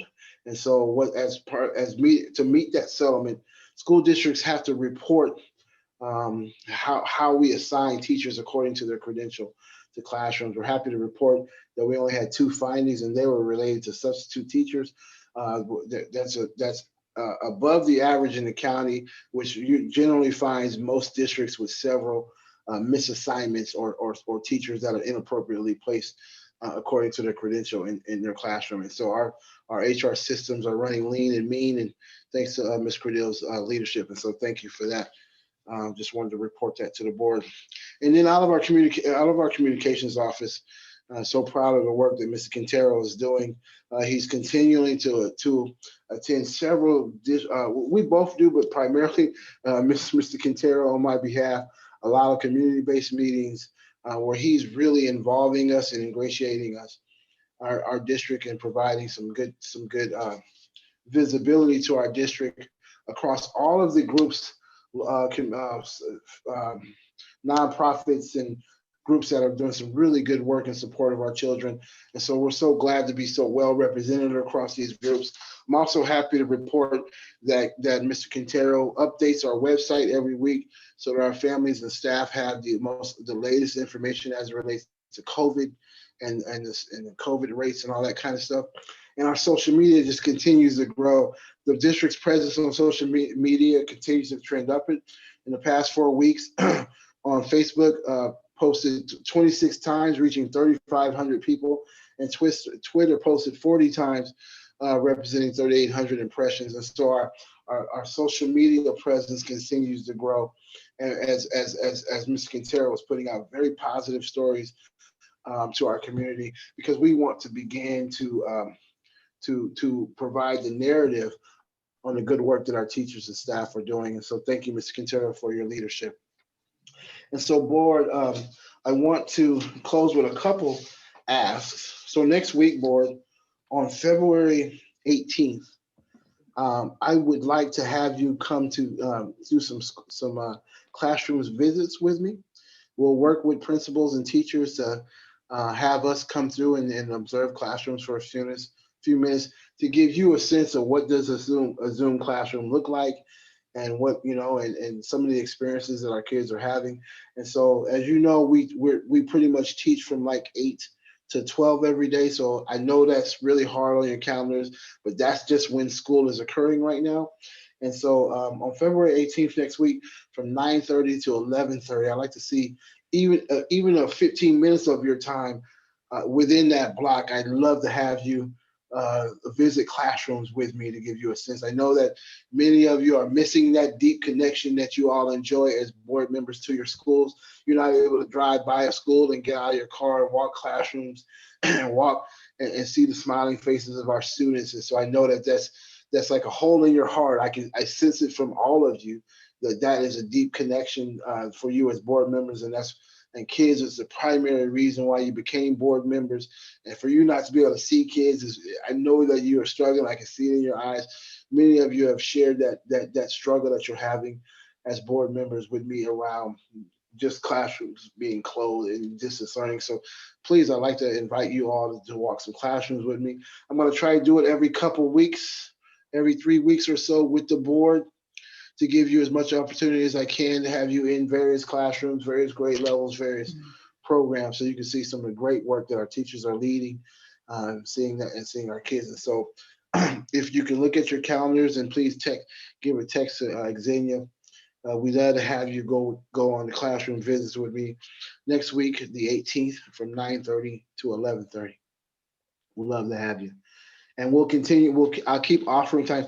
Unfortunately, I can't offer the afternoon because we're just not in school in the afternoon. And so that's just the limitations of distance learning. And so I know that might be challenging for some of you, but even if you don't have to do the whole 2 hours, half hour, 15 minutes, any opportunity, we'd love to have you with me. So just let Xenia know your availability. Thank you so much. And so, board, I'd like for you to consider, it's my last comment, I'd like for you to consider our follow-up board workshop. We had such a great time on January 30th.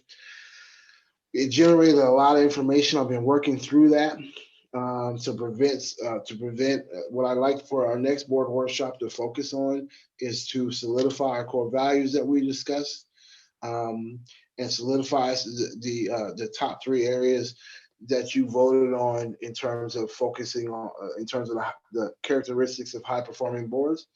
And I'd like to focus on our governance handbook, to incorporate some of those new ideas into our governance handbook, and then finally adopt our revised handbook on board to continue this governance team's relationship.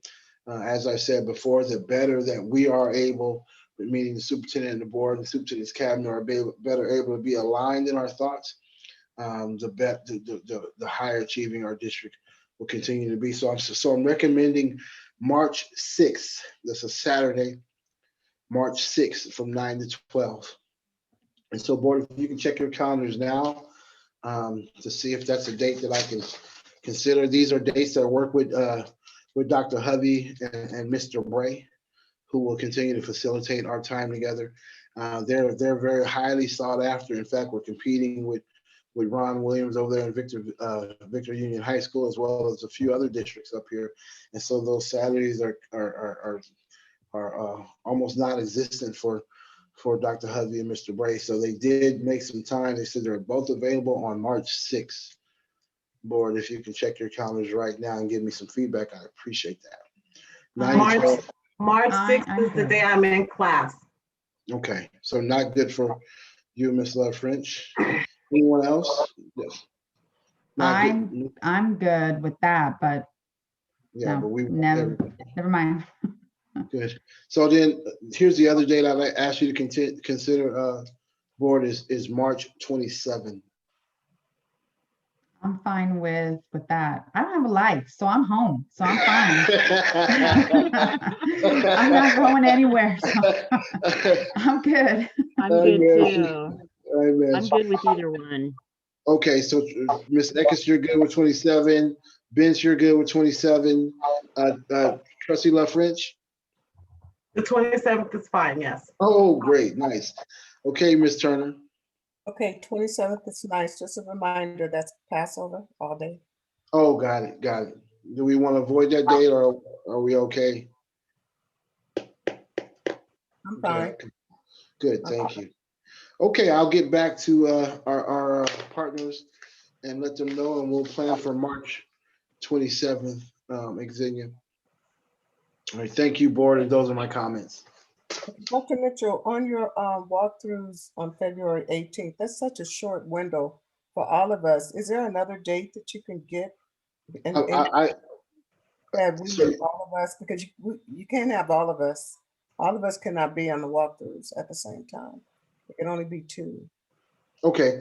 Are any of you available for the 18th? I'm available on the 18th, but Yeah, I already asked Z. I sent her a text. okay. So the 2 of us, is there another? I will ask Xenia to give about 3, maybe 2 or 3 options, and then we'll go from there, board, to schedule you out, spread out enough to not create a quorum. Okay, great. Thank you so much, board. Looking forward to it. And those are my comments. Thank you. Okay, trustees, do you have any questions for Dr. Mitchell on his comments? No, I was just going to suggest the same thing, that the 18th was too short of a notice that to give people time to plan. Got it. Thank you. I preferably like Fridays. Okay. Good to know. Good to know. I know that Trustee Eckes shared with me that Fridays work for you too. So I will ask Xenia to put out a series of dates and we'll go from there. Okay, great. Okay. Great, thank you. Benz, any questions regarding? No, I have none quite. The 18th though is still solid, or you might change it? Well, Ms. Turner, if you're available, and Ms. Eckes, if you're looking at it, I'd still keep it. Okay, because that's on a Thursday. I'm available. Okay. So I'll have Ms. Turner and Ms. Eckes on the 18th, and I'll put out 2 or 3 other dates for the rest of the board members and hope that works. And we'll make sure that it's out far enough, Trustee Love French, so that the board can plan accordingly. Thank you. Thank you. Okay. So moving on to item 16, governing board members' reports and announcements. Trustee Eckes, we'll start with you. Okay, just real quick. I don't have a lot to say, just that, there's still a lot of sadness and depression with people right now, and it's still overwhelming. But I am looking forward to Valentine's Day. I hope other people are too. It's a positive holiday or day of remembrance, and I just think, maybe we should kind of look to nice things like that, a day of love, and just, I think it's on a Sunday. So I hope people do spend time at least calling loved ones and, just reaching out to people. We need that at this time. So I just wanted to say that. Other than that, everything's great. It was a great board meeting, good presentations, and everything's good. So thank you. Thank you. Trustee Benz? Okay, first thing I would like to say, teachers, I understand your frustration with the CASP. I'm feeling it too. We have to start our IABs, and I have to try to help the kids from home. So, and I have kids that have bad internet, or they're in a house full of kids and the poor kids can't hear. And so I understand, you know, what you're going through. So know that your words, Ms. Rader, aren't lost, because yes, that's something the state is dating on us. So we just, of course, just have to do it. I also want to mention our website. I had an opportunity. I spoke at another school board meeting on an issue, and their website was so hard to find things. And I checked on ours, like how to speak at a board meeting, and ours was so clear. You click on board and all the information's there. For this other district, I found the link to a thing by accident. So I do want to say, Mr. Quintero, thank you for the website, and that it's clear, so that if anyone wants to speak or attend our board meetings by Zoom, they don't have to click about 20 times through a website and have like 6 tabs open trying to find out where the information is. And also, I had a friend who lives in the district, and their family is going through a hard time. And thanks to Beth and to the virtual wellness center, I was able to direct her to that, her and her family. And as I'm trying to get the information, it is amazing how much stuff is in there. I mean, you just scroll and there's resource after resource, and it is available to anyone. If you need it, it is there. It's an amazing site, and I am so thankful that our school has that, because yes, there are a lot of families who are having a hard time, and to know it's there, I'm so proud that I can say, go here, there are things to help you, and they will help you. So thank you for that very much. And everyone, please take care. Okay, thank you. Thank you, Trustee Benz. Trustee Eckes? Oh, I did you. Trustee Leffert? Happy Valentine's Day. Trustee Leffert? Okay. Let's see, I made some little notes. Okay, the first thing I want to say is that I really enjoyed the science fair. It was so nice to see that the children and their families had put so much into it, for it to have to be on Zoom and to create their projects. They look so proud. The parents were proud. It was really nice. I really did enjoy it. I did. I don't know if this is the time that I get to ask questions, because this is not really a question for Dr. Mitchell. Dr. Mitchell, I just want you to think about going forward when I hear you speak about the summer school program. And I know that we're still in the purple tier right now for the county. Just on how, you know, either you're surveying the parents or surveying the teachers, like who would want to go to school during the summer, or who's willing to work during the summer. I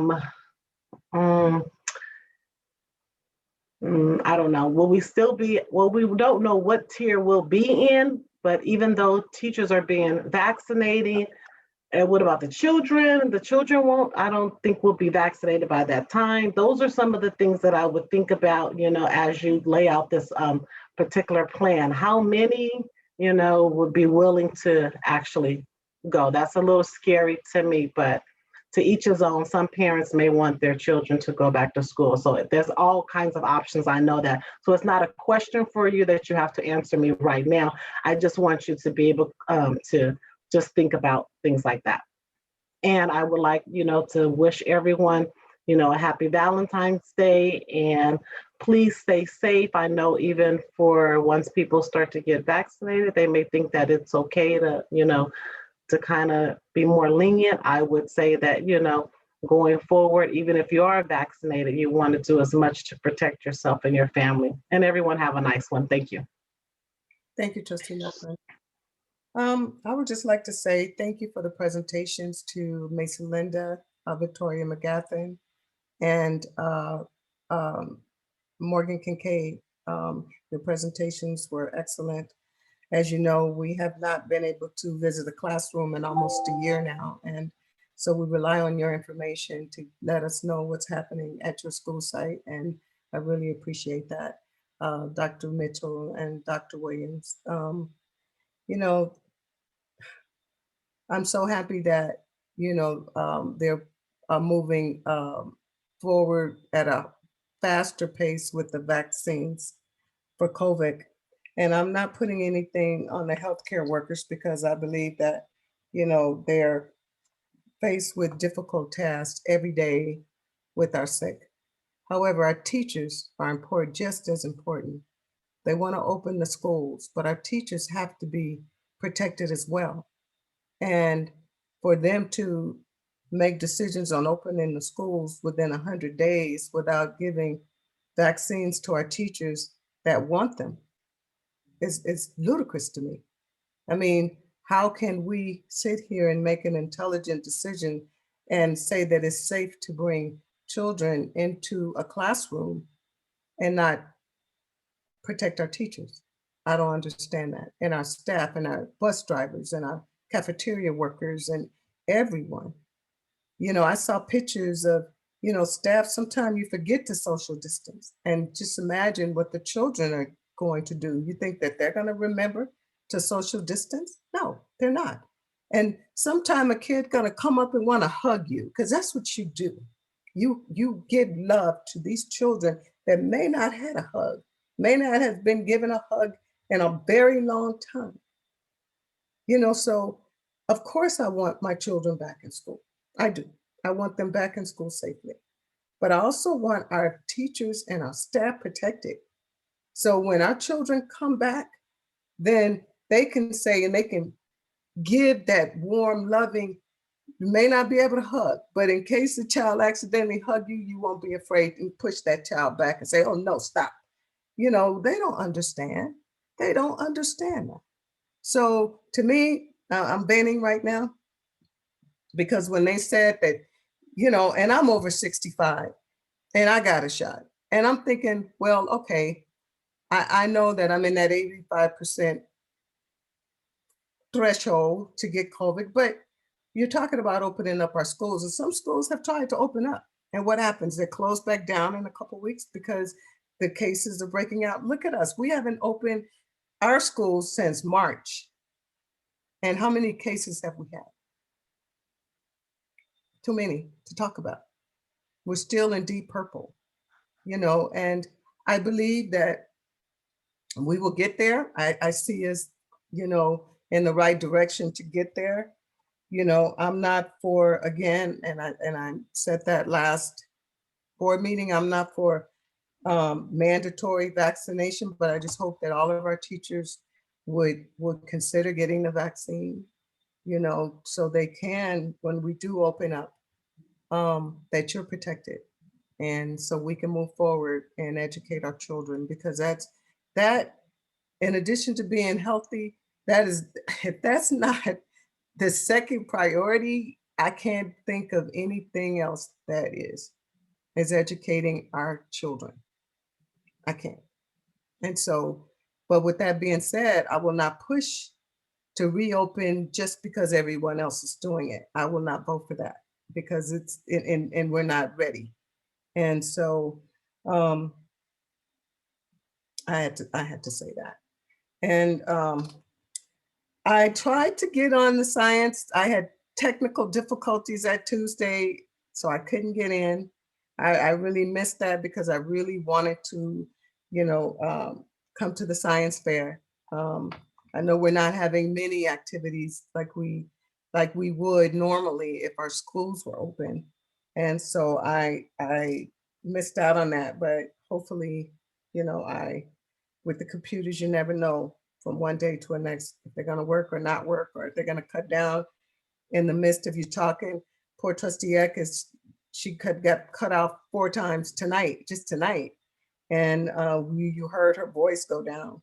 So hopefully, we'll get this up and working, and the technology, I'm glad for it, because if it wasn't for technology, just think what we would be, and we're able to meet and look at each other while talking to each other. So I'm thankful for that. February is Black History Month, and I have to say, Trustee LaFrench, I love your background. I love your portraits. Your art is amazing. I want to just read a poem, and you all may be familiar with it in celebration of Black History Month. I know if our schools were open, we would be celebrating Black History Month with assemblies and presentations and songs and poetry, and I really enjoy all of our assemblies, and I can't wait until we can resume that again. And I know that we'll do it, but we have to do it safely. Right now, my husband and I are in quarantine because we can't see our grandchildren, and it hurts me to death that I can't. But let me just read this poem. Hey, Black child, do you know who you are, who you really are? Do you know you could be what you want to be if you try to be what you can be? Hey, Black child, do you know where you're going, where you're really going? Do you know you can learn what you want to learn if you try to learn what you can learn? Hey, Black child, do you know you are strong? I mean, really strong? Do you know you could do what you want to do if you try to do what you can do? Hey, Black child, be what you can be. Learn what you must learn. Do what you can do. And tomorrow your nation will be what you want it to be. And that poem is by Conti Cullen. And I've gone to several Black History celebrations, and I've heard that poem so many times, and it just resonates with me. So I can't hear it enough, or I can't read it enough. And so with that being said, I just want everyone to stay safe, continue to show love for each other, and because we're in this together, and we have to take care of each other always. And we will get through this one day at a time. And I can't, my heart goes out to all of you, and stay safe. And we'll see each other soon. So with that being said, move on to section 17, adjournment. Can I get a motion to adjourn? I motion to adjourn. LaFrench. I have a trustee by trustee, I have a first by trustee LaFrench. Is there a second? I second. And a second by trustee Benz. Any discussion? Hearing none, call for the vote. Trustee Benz, Benz, I. trustee Eckes, I think Eckes is gone. Eckes informed me that her computer shut down about okay, 10 minutes ago. okay, trustee LaFrench, LaFrench, aye. trustee Turner, Trustee Turner, aye. Motion passed 3-0. The time is 9:13. We are adjourned until Good February night. 23rd. Good night, everyone. Aye, good night. Good night, everybody. good night, everyone.